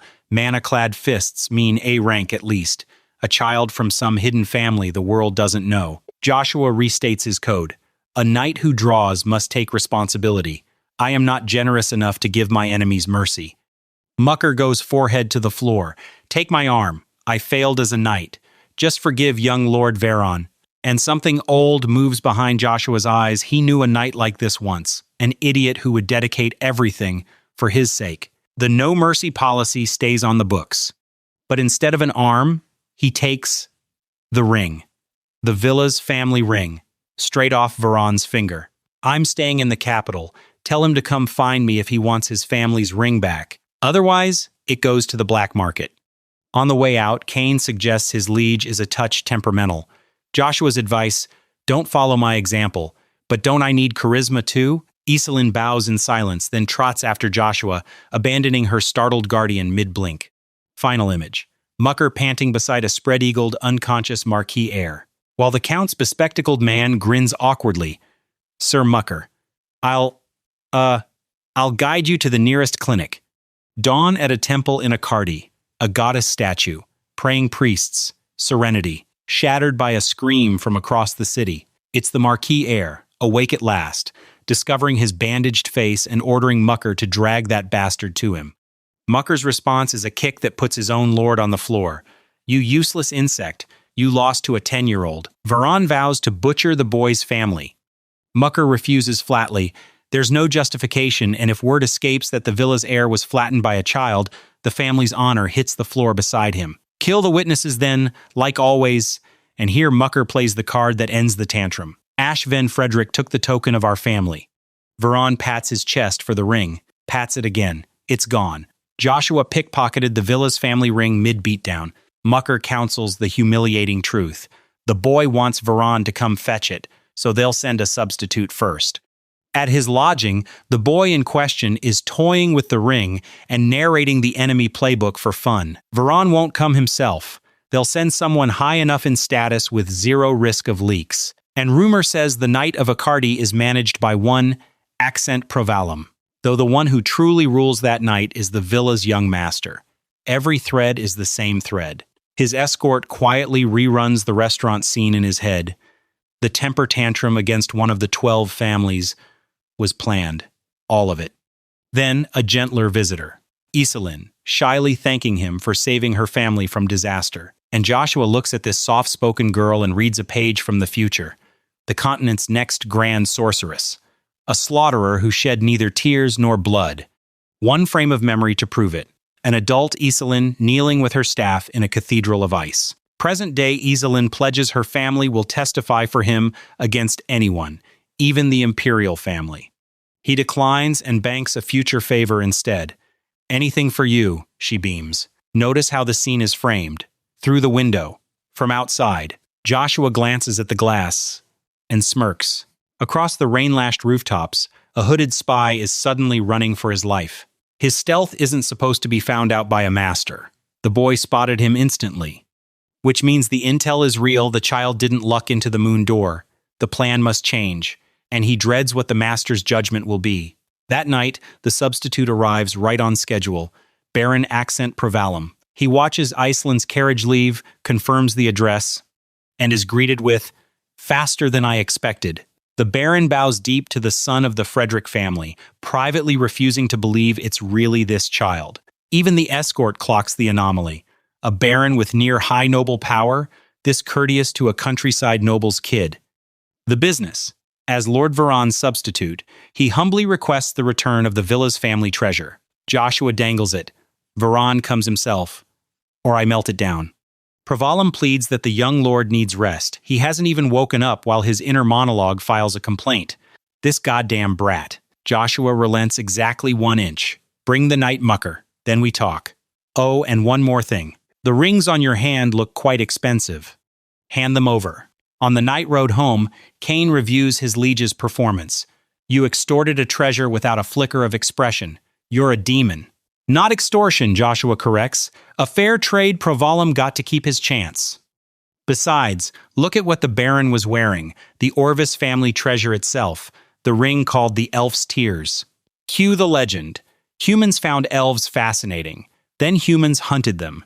The elves retreated to a forest at the southern end of the continent, and the high elves pooled their strength into a barrier around it. The strain killed every high elf but one. The survivor, humans named Elenbus, king of the elves.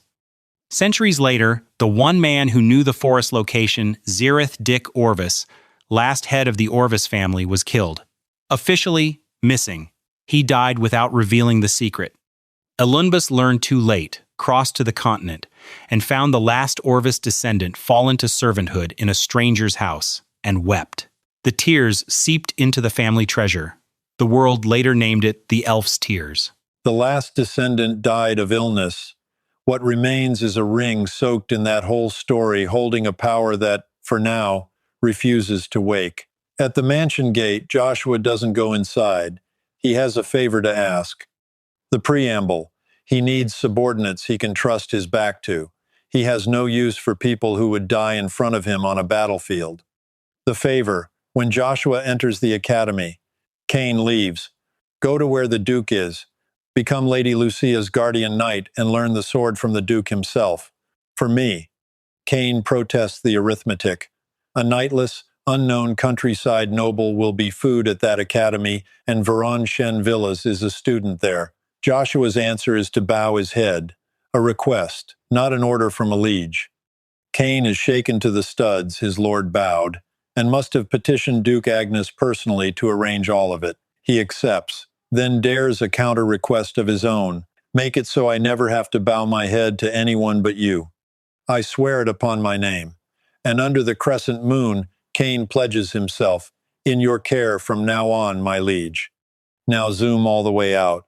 The center of the Igrant continent, an ivory spire surrounded by 3 superpowers, the magic tower sanctuary and pride of every magician alive. At the round table of the 7 magicians, 3 seats sit empty. Flame, thunder, void. The tower master opens the meeting anyway. Ian Dunpere, the first 9th-class magician in history. Topic: the primordial stones. Theta of the storm seat needles everyone in reach. Marcus of the earth seat serenely sips tea. Then the confirmations land like artillery. Someone has taken the stone called magma, and Marcus, mid-sip Bronto, has disappeared as well. The table reels. Only the tower even knows what these stones are. Elisha of the ice seat says the quiet part. If the thief knows too, this is a catastrophe. The master can guess who took magma. Bronto, he cannot. Marcus adds the strange report from where Bronto vanished. A magic swordsman has appeared. Elisha's breath catches. Has he returned? No. This magic swordsman is a child who turned 9 this year. The most powerful room on the continent does a collective spit take. Worse. Bronto surfaced in the Avalon Empire, and the Thunder Seed has already gone there. Elisha insists the boy must be that person's successor. Marcus counters with the rumor's actual name, the son of Arden von Agnes. The room boils until the master's palm cracks the table. Stop. Nothing is certain. No one acts alone. Observe. The chamber empties. Theta sits, sweating in the dark. And alone at the round table, the strongest magician alive wonders aloud. The world is changing so quickly, for better or for worse. One more rooftop meeting before the academy swallows him. Zero's war inside his own organization isn't over. He can't move freely. But everything changes, he admits, if the child really brings him the red coin. Joshua's vow is flat. I will retrieve it, no matter what. Then I'll trust you. And the boy drops off the roof into the dark. Far away, in a night forest, the sky splits in half. A bound, gagged fat man whimpers at the light. A hooded, blue-haired mage tells him to shut up and keep his eyes open. Then he chants, a full incantation, a downpour of light shall fall upon my enemies, and lightning rain erases an entire pack of monsters. Before we deal with him, rewind to the ring. When Joshua first touched the elf's tears, its defenses bit him. So he answered in rune language. Glyphs only high-ranking magicians are supposed to know, and Cain's worldview cracked. Is my liege actually a magic swordsman? The ring flew to Joshua's hand like it had chosen him. What it is, a high elf's blessing that automatically protects its wearer in danger and dramatically raises affinity with spirits. Cain, ever bold, asked for it. Refused. It was made for the Orvis family head's only daughter. Men can't use it.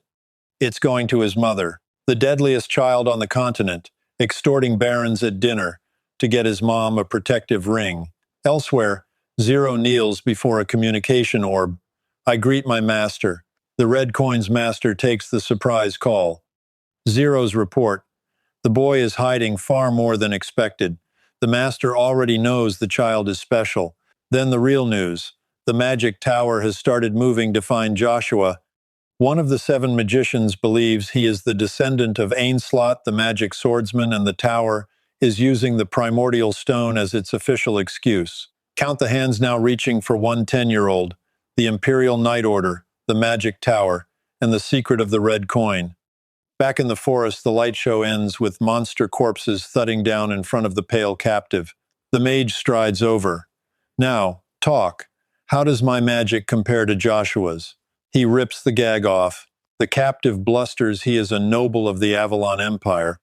The mage repeats the only question he has. How do I compare to the child they're calling a magic swordsman? The honest answer buys a few more minutes of life. In raw power, you're above him. Anyone can see it. The mage chews the data. Ainslot's specialty was never lightning, so the boy took Bronto. As expected, time to meet him except the Agnes estate is not a place one trespasses. The Viscount, desperate to matter, corrects the plan. Joshua isn't A.T. the estate. He followed the Duke to the capital. He'll be at the academy by now. The mage groans. The capital is another weight class. Several monsters live there besides Duke Agnes. And now the groveling. I'll help you. If you plan to trample Joshua, gladly. That arrogant brat doesn't know his place. How amusing. What can the likes of you do for me? The Viscount plays his one good card, the mark of Steropes under your eye. 6th class. The thunder seed of the 7 magicians. Jack Steropes. Jack is mildly impressed. A mere Viscount knows his face. Connections are offered. Knowledge is power. Declined. Jack does not hold hands with nameless Viscounts. But, and his face goes dark here, a leaked identity would be annoying. The Viscount screams his insurance policy. If an imperial noble vanishes, Duke Agnes himself will come looking. A pillar of lightning vaporizes him mid-sentence. Jack smiles inside the crackling afterglow. Who would look? For the likes of you. Time skip. Joshua turns 10 and walks through the gates of the Avalon Academy alongside 1,000 noble children. The format: 6 grades, advancement exams every year, 1 graduation exam at the end. His private syllabus is different. 6 years to claw back to the 5th stage of the magic spear art from his past life. In the dorm hallway, every noble child has servants hauling mountains of luggage. Joshua carries his own. His room sleeps 3. He runs the nightmare simulation, a snob roommate shrieking about nameless countryside nobles and prays for the only thing he wants from these years: quiet. The door bursts open with a mountain of luggage on legs. Nice to meet you, my new friend. Help me with my luggage. Agara's Coon Douglas. Purple hair. 0 filters. Joshua does the dorm politics math-friendly, beats power flaunting, and shakes hands under the alias Ash Ven Frederick. Frederick? First I've heard of it. Let's get along this year, Ash. The fake name sails through without a ripple. Then roommate number 2 walks in. White-haired, mild, smiling. I'm Icarus. I'll be in your care as well. And inside Joshua's skull, an alarm detonates. You bastard. Because over the boy's shoulder, memory is overlaying an adult silhouette. Here's what Joshua knows that nobody else alive does. Years from now, Emperor Marcus goes missing while Avalon is bleeding from foreign wars. The first and second imperial princes turn the empire into a slaughterhouse over the empty throne. 10 years, tens of thousands dead. The first prince wins and swallows his brother's forces whole. And that victory had 2 architects: the hero Prince Kaiser Van Britten and the heaven-sent strategist at his side. History will call him the heavenly brain, Icarus. That future war winner is currently being tackle-hugged by Agares while wheezing "You're heavy." They already know each other. Joshua, bemused. This is the first he's heard of Icarus having a friend. The backstory writes itself in bruises. A childless, barren couple from the harvest countryside adopted their servant boy for his talent. The academy never let him forget the word commoner, bullied, held in contempt, alone. And the first person who ever treated him as a person was a prince named Kaiser Van Britten, a golden hand reaching down, letting him spread his wings. Joshua reads that story and recognizes every line of it. A despised childhood, a hand extended, and at the end of his version execution by the same Kaiser Van Britten, so Ash Ven Frederick offers Icarus a handshake, while Joshua von Agnes makes a quieter vow behind it. This time, Kaiser's greatest weapon gets stolen first. This is a fateful meeting. That night at the Duke's residence, Lady Lucia hears her son has entered the academy and mourns missing the ceremony. Kane explains the arithmetic. Bringing her would have unmasked him, and serving that boy as liege, he adds, is an honor. Then the Duke himself stops by asking Lucia if she's comfortable, telling her to come to him with any trouble at all. She takes her leave, warmed. The baldade waits for the corridor to empty before asking the dangerous question, why house Lady Lucia here? If Lady Vanessa hears of it. The Duke thinks out loud instead. Joshua's talent is extraordinary, but Babel carries the blood of the imperial family, and that cannot be ignored. The authenticity of a legitimate son can't just be dismissed. Pick a family head for certain, the aid urges, or the noise never ends. And the Duke half finishes the most dangerous sentence in the duchy. If authenticity must be decided by blood, then rather, it's nothing. I'll watch a little longer. The chapter ends on his scarred face in the gloom, chewing 4 words. Authenticity of the legitimate son. First class, first census. Joshua learns exactly who he's rooming with. The academy's infamous pair, the illegitimate child of Count Douglas and a lowly commoner. Amaru Brunsten's clique works the room, mocking the two as flunking losers. Joshua files one detail without comment. Agares is an illegitimate child, like me. In the hall, the caste system stops pretending. Duncan Paul Dunnett slaps Icarus's food to the floor, lowly commoner. Icarus, calm as furniture, asks what contempt he actually showed, and gets punched down for the question. The tirade writes itself. Adopted by a no-name countryside barony and you think you're a noble? The blood in your veins is livestock blood. Icarus, surrounded, on the floor. Joshua's eyes narrow into something the Academy hasn't seen yet. The bullies round on him. Who the hell are you? Treating fellow humans as livestock, he says quietly. I'll utterly destroy that mindset of yours. And then every bully in the hall goes white because of something behind him. The fourth imperial prince, Kaiser Van Britain, is strolling straight up to Joshua while the whole corridor drops to its knees. I waited a long time for you, the prince smiles. Aren't you happy to see me? The man Joshua came back through time to kill, greeting him like a long-lost friend. At the villa's estate, Veron is grilling Mucker. The fourth prince personally knows that bastard, and yet nothing can be found on the Frederick Viscounty. His order, go to the moon door, dig up Ash Van Frederick, find me his weakness. The flashback fills in what Veron's pride skipped. Joshua returned the family ring in exchange for a formal apology to the Rebrekas and a sworn promise to rein Veron in. Break that promise, Mucker warns, and the whole world laughs at the villa's name. Veron's answer is a thrown tantrum and a scream. Go find out right now, you useless bastard. Back in class, Joshua recalculates. Kaiser's attention has made him interesting, which complicates the Icarus recruitment. And there was more to that hallway reunion. I received your reply, the prince had said, but I'm still not giving up on you. Visit the palace before graduation. Which suits Joshua perfectly. Something he needs is sitting inside the Imperial Night Order and the palace's secret storage. The lecture resumes. Agares jolts awake mid-snore. What is it time to eat already? The teacher soldiers on. The sword is the greatest weapon. The Emperor uses it.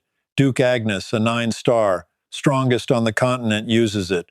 All 5 masters of Avalon use it. Amaru takes the cue and declares every other weapon trash. Someone counters that actual soldiers in actual wars carry spears. Sneered off, that's equipment for expendables. So Joshua raises the stakes to the ceiling.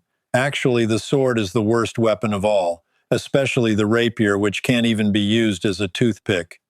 The rapier, the Sten family's weapon, to the Sten family's heir. The class quietly debates whether he's from some great house or simply insane. Amaru detonates. Joshua flips the logic back. Belittling my weapon is opinion, but yours is mockery? Fight me, Amaru demands. Joshua, piously, fighting is against the rules. So let's do it legally.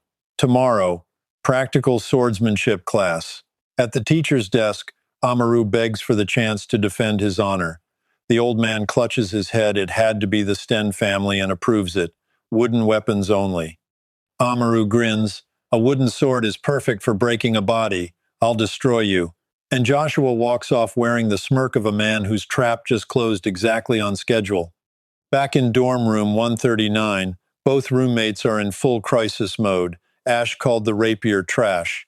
In front of the Sten heir. Context. From people who know, Amaru is one of the Academy's most talented students, Sten blood, already able to feel mana on his own, and Agares drops a bomb of his own. He and Amaru were friends for a long time, past tense, doing heavy lifting. The flashback goes north to the land of death on Avalon's frozen edge, where the Sten family commands and the Douglas family shields, blocking endless waves of demonic beasts. Agares is a concubine's son. Amaru befriended him because both boys sat far from any airship. Then something broke. Beg his forgiveness, Agares pleads. I don't want my new friend hurt. Ash's reply is surgery. Apologize just for being weak? Sure, you'll be safe. Bowing and laughing like an idiot for the rest of your life. The white-haired roommate protests. Ash finishes the creed anyway. Excuses only regress your skills.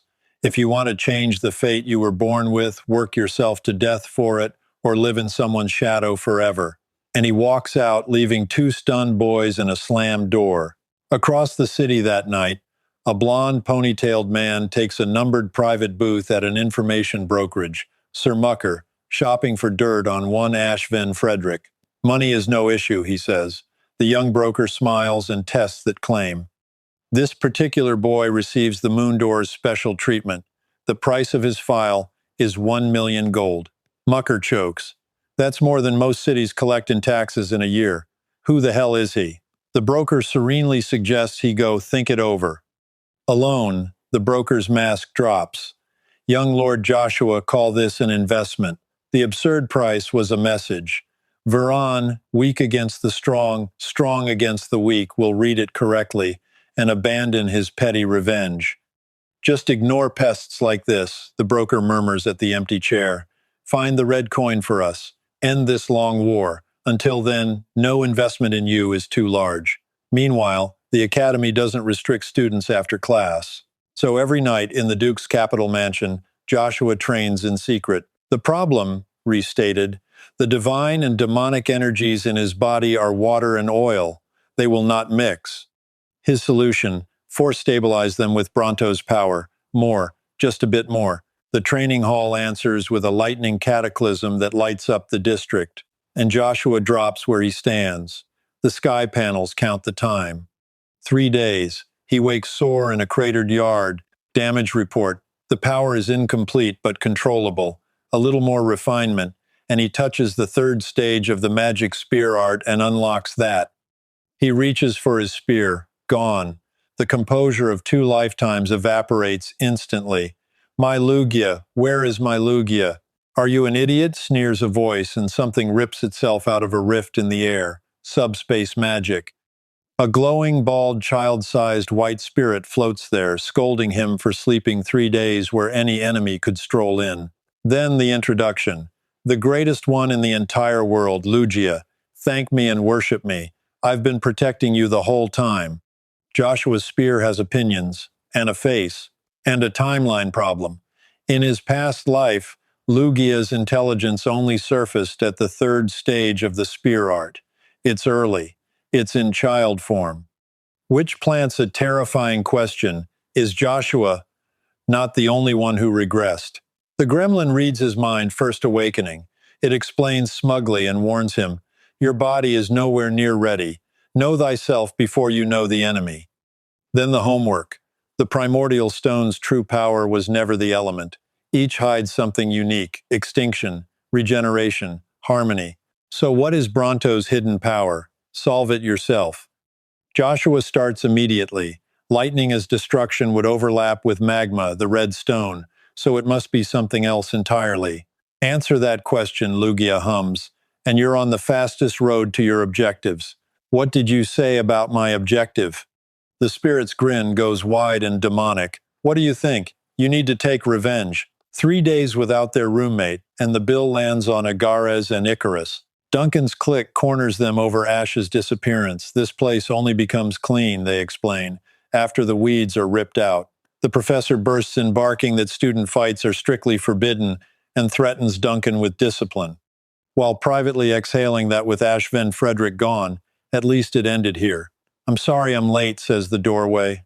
Joshua strolls back in leave of absence, personal reasons, and the classroom detonates. The professor's inner monologue reads like a eulogy. Why are you stepping into your own grave? He seats him, quietly resolving to postpone the practical lesson. Amaru's table glares in silence. At the desks, the interrogation. The Frederick family collapsed. Amaru ran a background check. Rumors everywhere. Just apologize. Refused. Twice. Watch me instead, Joshua says, and I'll show you how to protect your own convictions. Besides, he has somewhere more important to be. A starry void. He calls the name Lugia. The spear answers in person. A glowing, faceless humanoid wearing a permanent troll grin. Negotiations open. Lugia will hand out hints under conditions. Condition 1. Regain your past life's connections. Condition 2. And Joshua checks his ears here. Take better care of yourself. The feared death god of the battlefield then yawns mid-negotiation. You're sleepy? Deal struck, the revelation lands. The vision of the Agnes Duchy burning was never Bronto's doing. It was divine power. The power of God, the same revelations high priests receive before disaster. 2 dormant powers, 1 small body. Absorb them both, Lugia promises. and no human alive will be able to face you. Next morning, Icarus runs the numbers one last time. You cannot beat Amaru, and even if you somehow do, the Sten family comes for you. Joshua shoulders his training spear and grins, then I'll just have to beat them all. And he's still chewing Lugia's final hint about the primordial stone. Bronto's lightning's true power is growth. In the lecture hall, Amaru weaponizes honor itself. The spar was promised, noble honor is on the line, cancel it, and his family takes other measures. The professor is cornered by a surname. Amaru vows to engrave into the upstart exactly how trash his praised weapon is. Joshua smiles back. Funny, I was going to show you how useless a rapier is.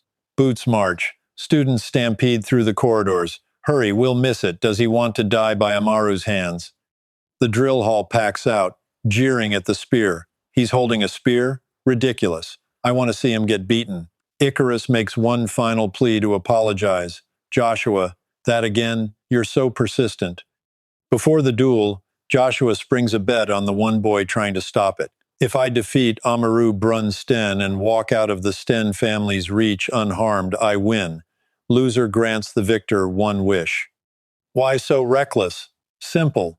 Losing never even crossed his mind. The senior instructor orders Icarus to stop delaying the match. Icarus's last plea is the saddest sentence in the chapter. You can't change this place on your own. And Joshua files the real question away. What happened to this kid to make him talk like that? The duel begins in front of a crowd that has already picked its winner. Joshua closes his eyes mid-duel. The stands howl, attention seeker. Behind the closed eyes, honest accounting. He's at the third stage of the magic spear art. He'll win with pure spearmanship anyway because he's chasing a height beyond even his past life. Amaru charges, screaming about arrogance. Joshua's eyes snap open. Thank you. One strike. Nobody in the hall sees it happen. Amaru hits the floor and stays there.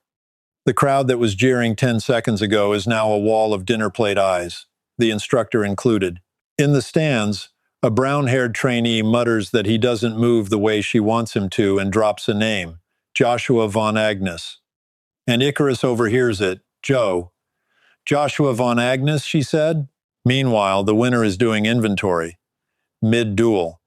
He just obtained extreme swiftness, a swiftness that surpasses the limits of swiftness. The enlightenment of the sixth stage of the magic spear art, a height his adult self never touched, gained in one fell swoop Bronto's growth, cashing its first check.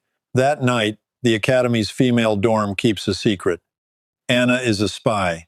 She reports through a crystal orb to the man she calls father, dark-haired, always smiling. His news first. Jack Steropes, the Thunder Seat, has killed Viscount Big, an asset, the smiling man notes, that was useful to their disguise. So the noble vaporized in that forest finally gets his name, and Anna panics. Does the magic tower know about our plans? The tower, he soothes, is only hunting a valuable item Joshua obtained, useless to anyone but them. The far-sighted plan stays hidden. She recaps the duel, the Sten heir, finished in one strike. Her father laughs at this rate. Duke Agnes may switch the duchy's official heir to Joshua. And then the bombshell, delivered like small talk. After all, wouldn't the Duke favor his own child over someone else's?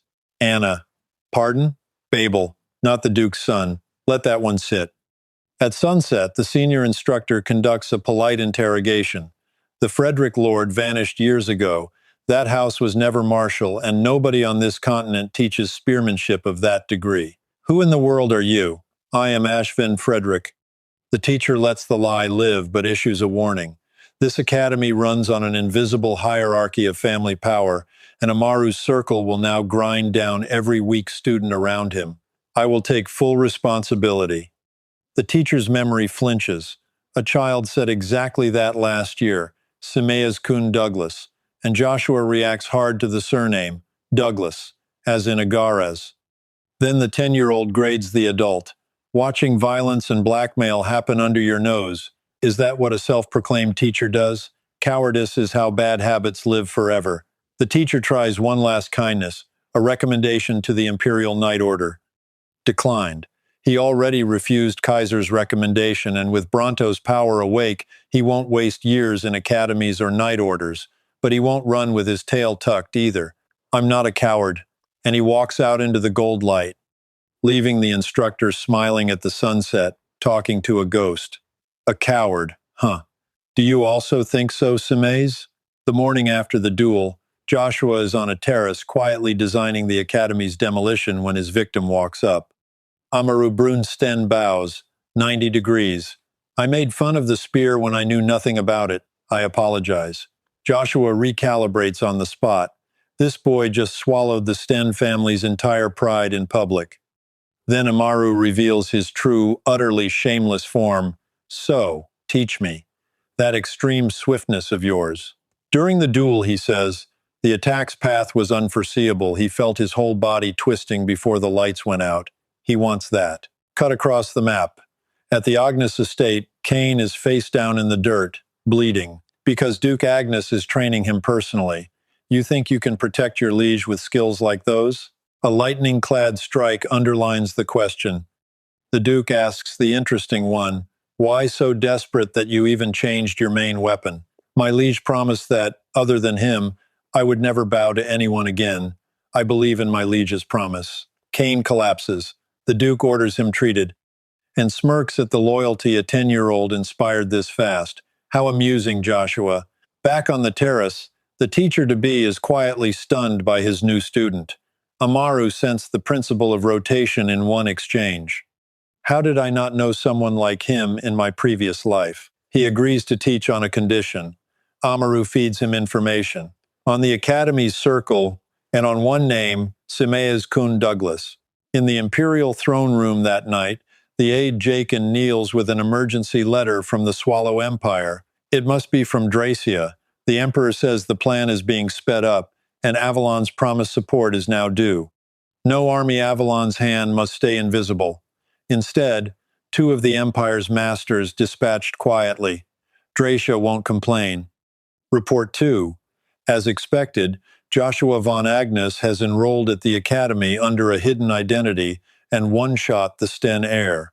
The Emperor's laugh rattles the dragons on the columns. Even Babel, the pride of the Empire, was no match for this one. Then the order. Get that child into the Imperial Knight Order, no matter what. I will write his recommendation letter myself. On his dorm bed, Joshua reviews the enemy, the circle called Araxia. High noble children banding together to pre-purchase the future, controlling the weak noble's kids, ruining anyone who stays outside. And the professors look away, which explains the teacher's warnings, and changes nothing. Because bowing to an unfair reality just starts the next cycle of it. Better. The circle's biggest victim has already surfaced. Solve that, and recruiting Icarus gets easy. What thorny path will Kaiser have to walk without Icarus at his side? Speak of the devil. Icarus arrives carrying warnings in bulk. The Sten family may still act to save face, and before them, Araxia will come for you. Joshua's answer. Doesn't matter. Both problems share one solution. Display power that makes anyone comply. Icarus opens his mouth to call that impossible, remembers the duel, and doesn't. Then Joshua invokes their bet, grabs him by the shoulder, and delivers the line with zero self-awareness. I want you. I know what you're capable of. Use your skills only for me. Icarus, blushing like a paper lantern, manages, if you actually pull it off, I'll think about it, and flees. Joshua beams at the retreating back. That went well. I must be getting closer to Icarus. At dusk, Cain stands battered but upright, a new lightning-wreathed blade in his hands. And Baron Head brings the Duke a letter. The Empire is about to move on that matter. The source, the Sten family. The Duke reads it, and his eyes go wide. So it's finally begun. New map. The other half of the continent. The Swallow Empire, Avalon's equal in size, supreme in the arts of horseback war. At the Svennu Imperial Palace, the War Council has exactly one agenda item, the independence of the Thran Principality. The Hawk, General Duke Altsma, boasts he'd crush 1,000,000 men even against Avalon's 9 stars. He names two, the Titan, Arden von Agnes, and the God's Knight, Chrysler Jean Sebastian. The sage Gandar counters with geography, move on Thran, and both Avalon and the Hubalt Empire are watching, though Hubalt, conveniently, is busy electing a pope. The referee is Emperor Verona Belle Grace, the wisest emperor in Swallow history, who ends the boasting with one question. If you lose, who pays? Not you. The entire empire. Verdict: no reckless action, but keep the army march ready. After the room clears, the real briefing happens. Thran's true center of gravity is a man who never shows himself. Its moral pillar, the knight of prominence, Uravis. Even saying the name makes an emperor sweat. Verona wants his citizens happy in peacetime. Marco, his prime minister, corrects him gently. Happiness and peace are only kept through power. And the wisest emperor in Swallow history stares out the window. You must have power, just to protect what's yours. Also Verona Belle Grace. That surname again. The board keeps growing. Back at the academy, Agares corners Ash in an empty hall. Joshua, deadpan. First Icarus, now him. The plea: stay away from Araxia, cross them, and your family is in danger. Joshua flips the hidden card face up. You're afraid that what happened to your brother will happen to me. How did you? And then the scalpel. Run forever, and you've submitted forever. Agares, do you want to live as a runaway for the rest of your life? Agares explodes with the thing he's been swallowing for a year. Araxia's leader is Veron Shen Villas, 12 families, an insurmountable wall. Joshua's entire reaction: oh, the leader is Veron? How convenient, thanks for the info. He strolls off, leaving Agares mouthing the word convenient at an empty hallway. In Araxia's private hall, the inner circle convenes. Natasha Moon Brory, the carefree Gewog Dun Crombell, a gray-haired member, and the leader's chair.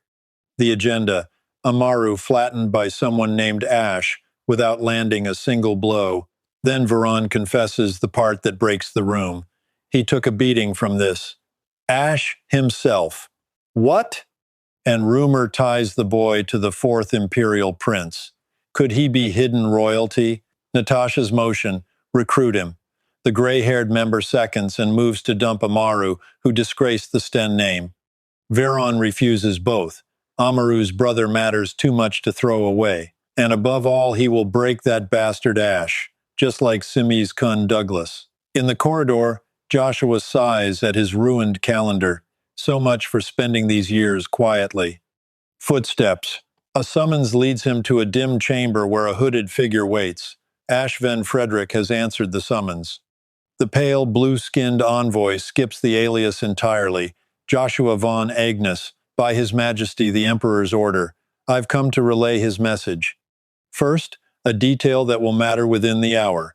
How Veron got his ring.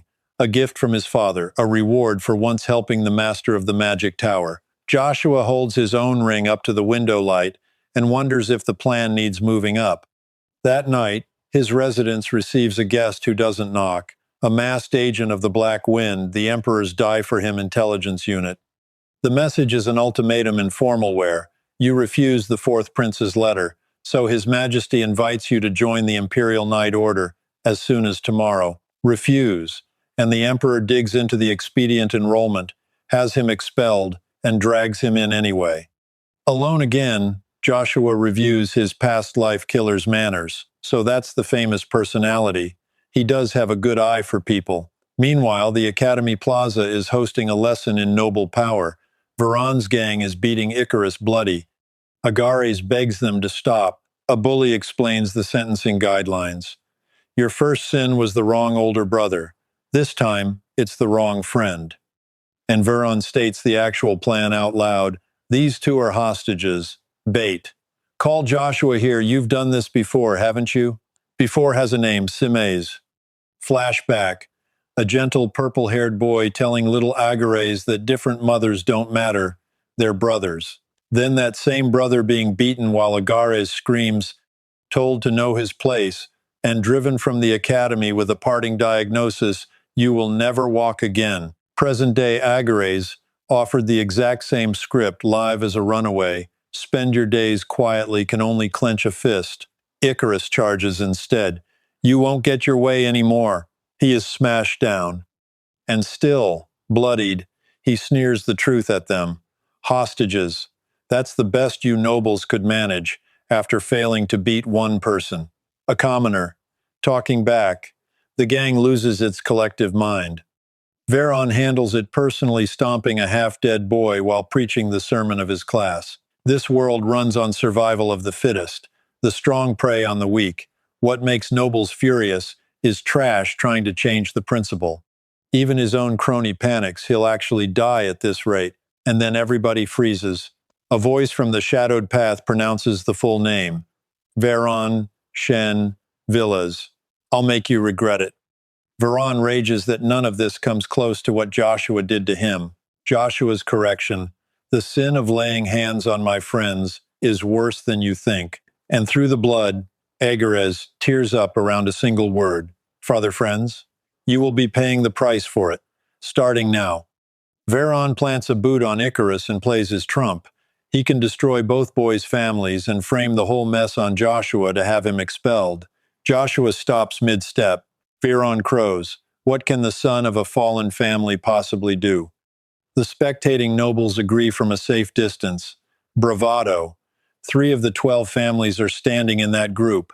The math, as the crowd knows it, only royalty or a duke family, an Agnes, a Tremblin, could touch this circle. One loose end still bothers Veron, though. Joshua had his family ring. Why return it when he could have used it as a threat? I don't do filthy things, like you.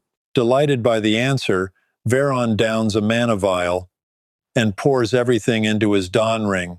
A blood-red explosion, and out of the dust steps a full-plate armored knight, announcing that its power exceeds Mucker's, more than enough to defeat you. The summoned knight glows crimson in the settling dust, and Veron, white-plumed, sword in hand over the collapsed Icarus, delivers the thesis of his entire life. In a place where family power decides everything, you alone will change nothing. I'll show you how foolish your actions are. The rich kids in the crowd talk shop. B-rank Don rings, millions of gold. Isn't Veron's flashy? Natasha's private review. That Ash guy was my type. Pity Veron marked him first. Veron stomps Icarus for punctuation. The gang brags about their last victim became unable to walk for the rest of his life, you know. Final warning to Joshua. Move recklessly again, and even your families get destroyed. Joshua's answer opens with Veron's own creed handed back. Power decides everything. You said it yourself. Then his hand ignites. The crowd's brains stall in unison. A dawn ring? A real dawn ring? A pillar of golden mana erupts, and the connoisseurs ask the right question. Just how large is his mana haul? Veron trembles at the pattern forming inside the light. How is someone like you wearing armor with that crest? White gold plate assembles across the boy's body, the crest of the Agnes Duke family, the armor called the Knight's Tomb, the plain little ring his father handed him in a quiet study, finally answering. The crowd grasps at straws. Impossible. Babel von Agnes already graduated, until Gevog remembers the other rumor, a child of the Agnes family who became a mana user at 9. The hood turns. My true name is Joshua von Agnes. So tell me, how high does my family rank in this place? Veron stammers. Natasha pivots mid-syllable. There must have been a misunderstanding if we'd known the young lord was an Agnes. Shut up, I'm not asking you. You treated other people's lives as trash on the strength of a surname. You threw someone into despair without one shred of guilt.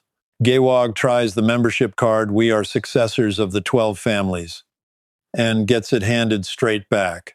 Gewog, was it? Do you want to make an enemy of the Agnes Duke family? Gewog's internal spreadsheet catches fire. With Pontier already a problem, crossing Agnes costs him the successor seat itself. Joshua's terms. My business is with those who touched my friends. The unrelated may leave. Now watch the aristocracy evacuate. Didn't I have an assignment? I'm on duty today. My parents are visiting. Wait for me. Veron shrieks at the retreating backs. Come back, you deplorable bastards. You think betrayal keeps you safe? Worry about yourself first, Veron. Today is the day Araxia disappears from this academy. Frost blue mana swallows the plaza and the tyrant converts on the spot. Can't you overlook it, just this once? I already gave you your chance. Shen Villas. The demolition is entirely one-sided and ends with crumpled white armor at the bottom of a crater. Natasha and Gaywog stand very, very still. You, take him and leave. Gaywog spends his exit line planting a seed. The official Agnes successor is Babel. No amount of talent changes that. You will regret this day. Joshua smiles. I'll look forward to it. Natasha screams for help, hauling Veron to the infirmary. Gaywog's dignity dies with a single damn it. Then the plaza is just three battered kids and a long sigh. The Agnes family, Agaris, starts as just what is. Everyone has their own secrets, Joshua shrugs. As do you, Agaras, and I'm sorry you suffered because of me. Not surprised, I'm an Agnes Icarus. Icarus lays out the deduction he's been sitting on for weeks. No fallen family's child could afford this academy. The connections excuse was even weaker. And out of thousands of trainees, Ash was the only fallen noble enrollee, and 9 out of 10 of those are hiding who they really are. Joshua is delighted. Only someone with the guts to say that to a duke's son is a top-notch strategist. His inner monologue seals it. This is him, the man who believed he could face a 1,000,000-man army with 10,000. Why are you staring at me? Just cause. You have very beautiful eyes. Icarus goes scarlet among the rose overlays. PA pardon. Far south, the Thran Principality is burying a king. Anthony, 72 years old, an entire life spent chasing independence from the Swallow Empire. His flower-covered body is set adrift on the water. On the dock, the blonde princess sobs. It's time to let him go. The deathbed flashback explains the red-haired knight standing behind her. I leave, my daughter, and Thran, to you. The knight's vow, red eyes burning. Thran will have its independence, no matter what it takes. Back in the present, he looses a flaming arrow, and the funeral boat burns on the open water. The princess formally entrusts the nation to Sir Uravis, as her father willed. He pledges his life to Thran, and privately files an asterisk against the Swallow Empire, against Avalon, against the Magic Tower itself. The primordial stone magna must become fully his. So that's where the other stone went. They're collecting owners. That same night, boots stop at the Avalon Academy gates. A smirking blue-haired stranger looks up at them. So this is Avalon's Academy? Inside, Joshua has already decided. He's preparing to leave. The Imperial Palace can't wait something of his is sleeping in that secret storage. He spares a thought for Kane, grinding away under the Duke back home. He'd be shocked. A classmate handles the shock on Kane's behalf. Isn't this way too soon? At the forest edge that night, the stranger steps out of the dark. Joshua, we meet at last. I've been looking for you. Who are you? One of the Magic Tower's 7 magicians. The Thunder Seat. Jack Stirrups. Here to take back Bronto, handed over obediently, and he'll graciously spare the boy's life. Joshua's counteroffer, let's change locations. Sparks crawl over the child as he walks deeper into the trees, until Jack snaps that this is more than far enough.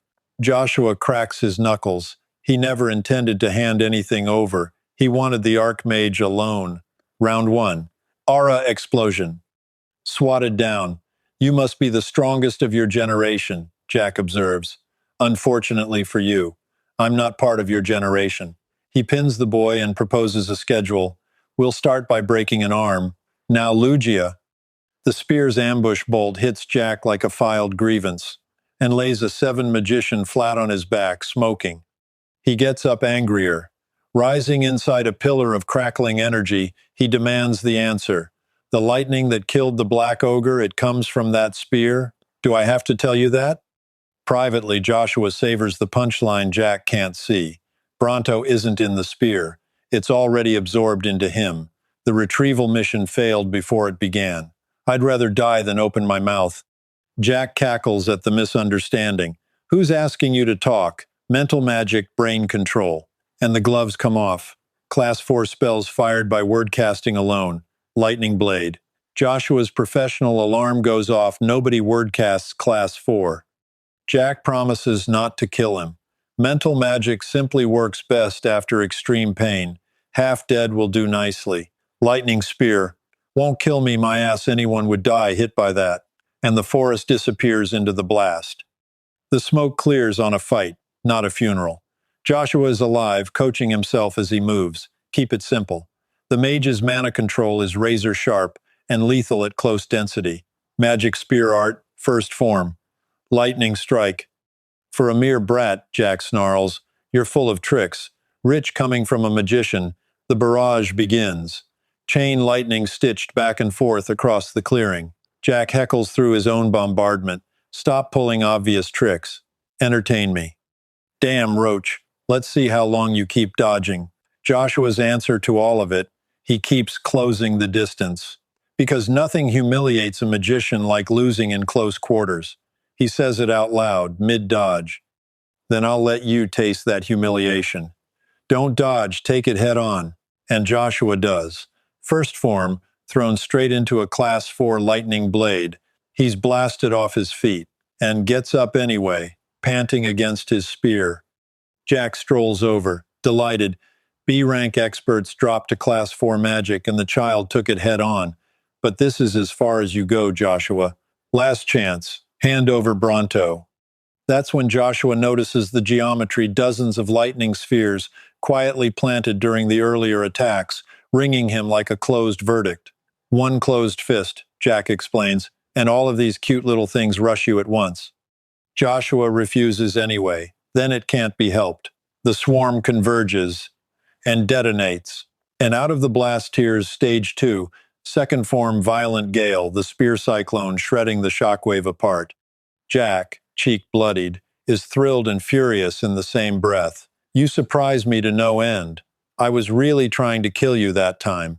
But the math is still the math. Joshua is scorched, gasping, bleeding, and the leftover spheres crackle patiently around him. They do not disappear, Jack notes, until they annihilate the enemy. Is this your limit? Disappointing. It was just getting fun. Show me your genius one more time.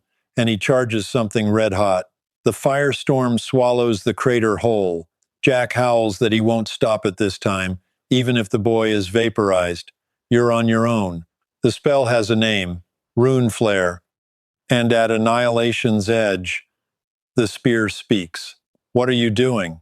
Have you really given up already, Lugia? The explosion freezes mid-bloom. No, not frozen. Slowed. Inside the stretched second, Lugia goes to work on his pride. Really going to die this pathetically, without even using your new power? When did you ever care how strong the enemy was? Wasn't destroying them all your way?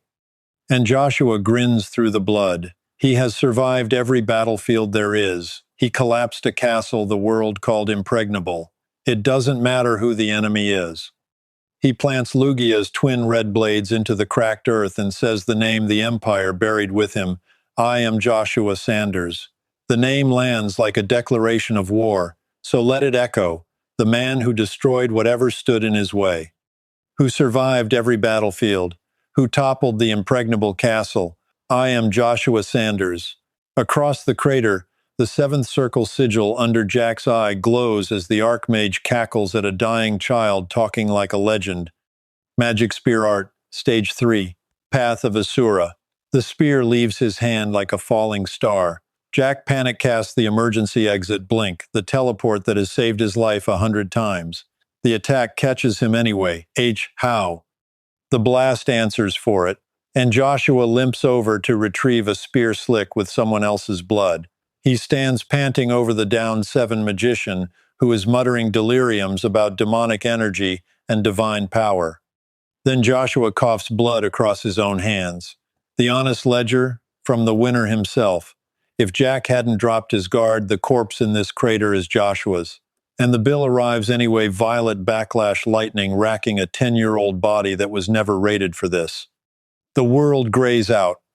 Is this the end? A pillar of light says no. Lugia manifests, and for once the diva is screaming in earnest. Cultivate your mana now, before Bronto devours Jack Sterops's mana circle and goes berserk. Joshua clenches a fist that shouldn't be able to close and roars, and the forest whites out a second time. While he burns alone out there, the Avalon Academy faculty meets in a warm, safe room to decide his fate. The agenda, the special admissions scandal, and Joshua von Agnes's case, they agree, is different. Baron Segerdam, professor of etiquette, of all things demands expulsion. Rip out the roots of special admissions. One professor fights back. Professor Kane, there is no real cause here. You are sacrificing a child for a Marcus's favor. And he's right. Segerdam's inner monologue is already redecorating his future office in central politics. The record shows the opposite, Kane presses. Joshua stopped Circle Araxia, disbanded it, something this faculty never managed. He should be praised. Segerdam explodes. He will not hear one more absurd remark. I wholeheartedly agree, says the doorway. Two men stride through the double doors. Professor Kane, was it? I agree with what you said. The headmaster's authority dissolves into a stammer. You are Count Ari Brunsten, and beside him, filling the doorframe in a crimson fur-trimmed cape, Duke Arden von Agnes himself. The father who once couldn't be bothered to visit a barn just crossed an empire for his bastard son. And somewhere in a smoking crater, that son is fighting his own power for the right to wake up a seven magician at his feet, and the whole continent now hunting the boy they call the Magic Swordsman. The Emperor wants him. The Magic Tower fears him. The war God's family is circling him. And the friend who executed him is still smiling, still waiting, still 20 years from the throne. This time, the spear knows how the story ends, and it has chosen a different ending. If you want to see how deep this revenge goes, the subscribe button is right there. Drop a comment with the moment that hooked you, and I'll see you in the next recap.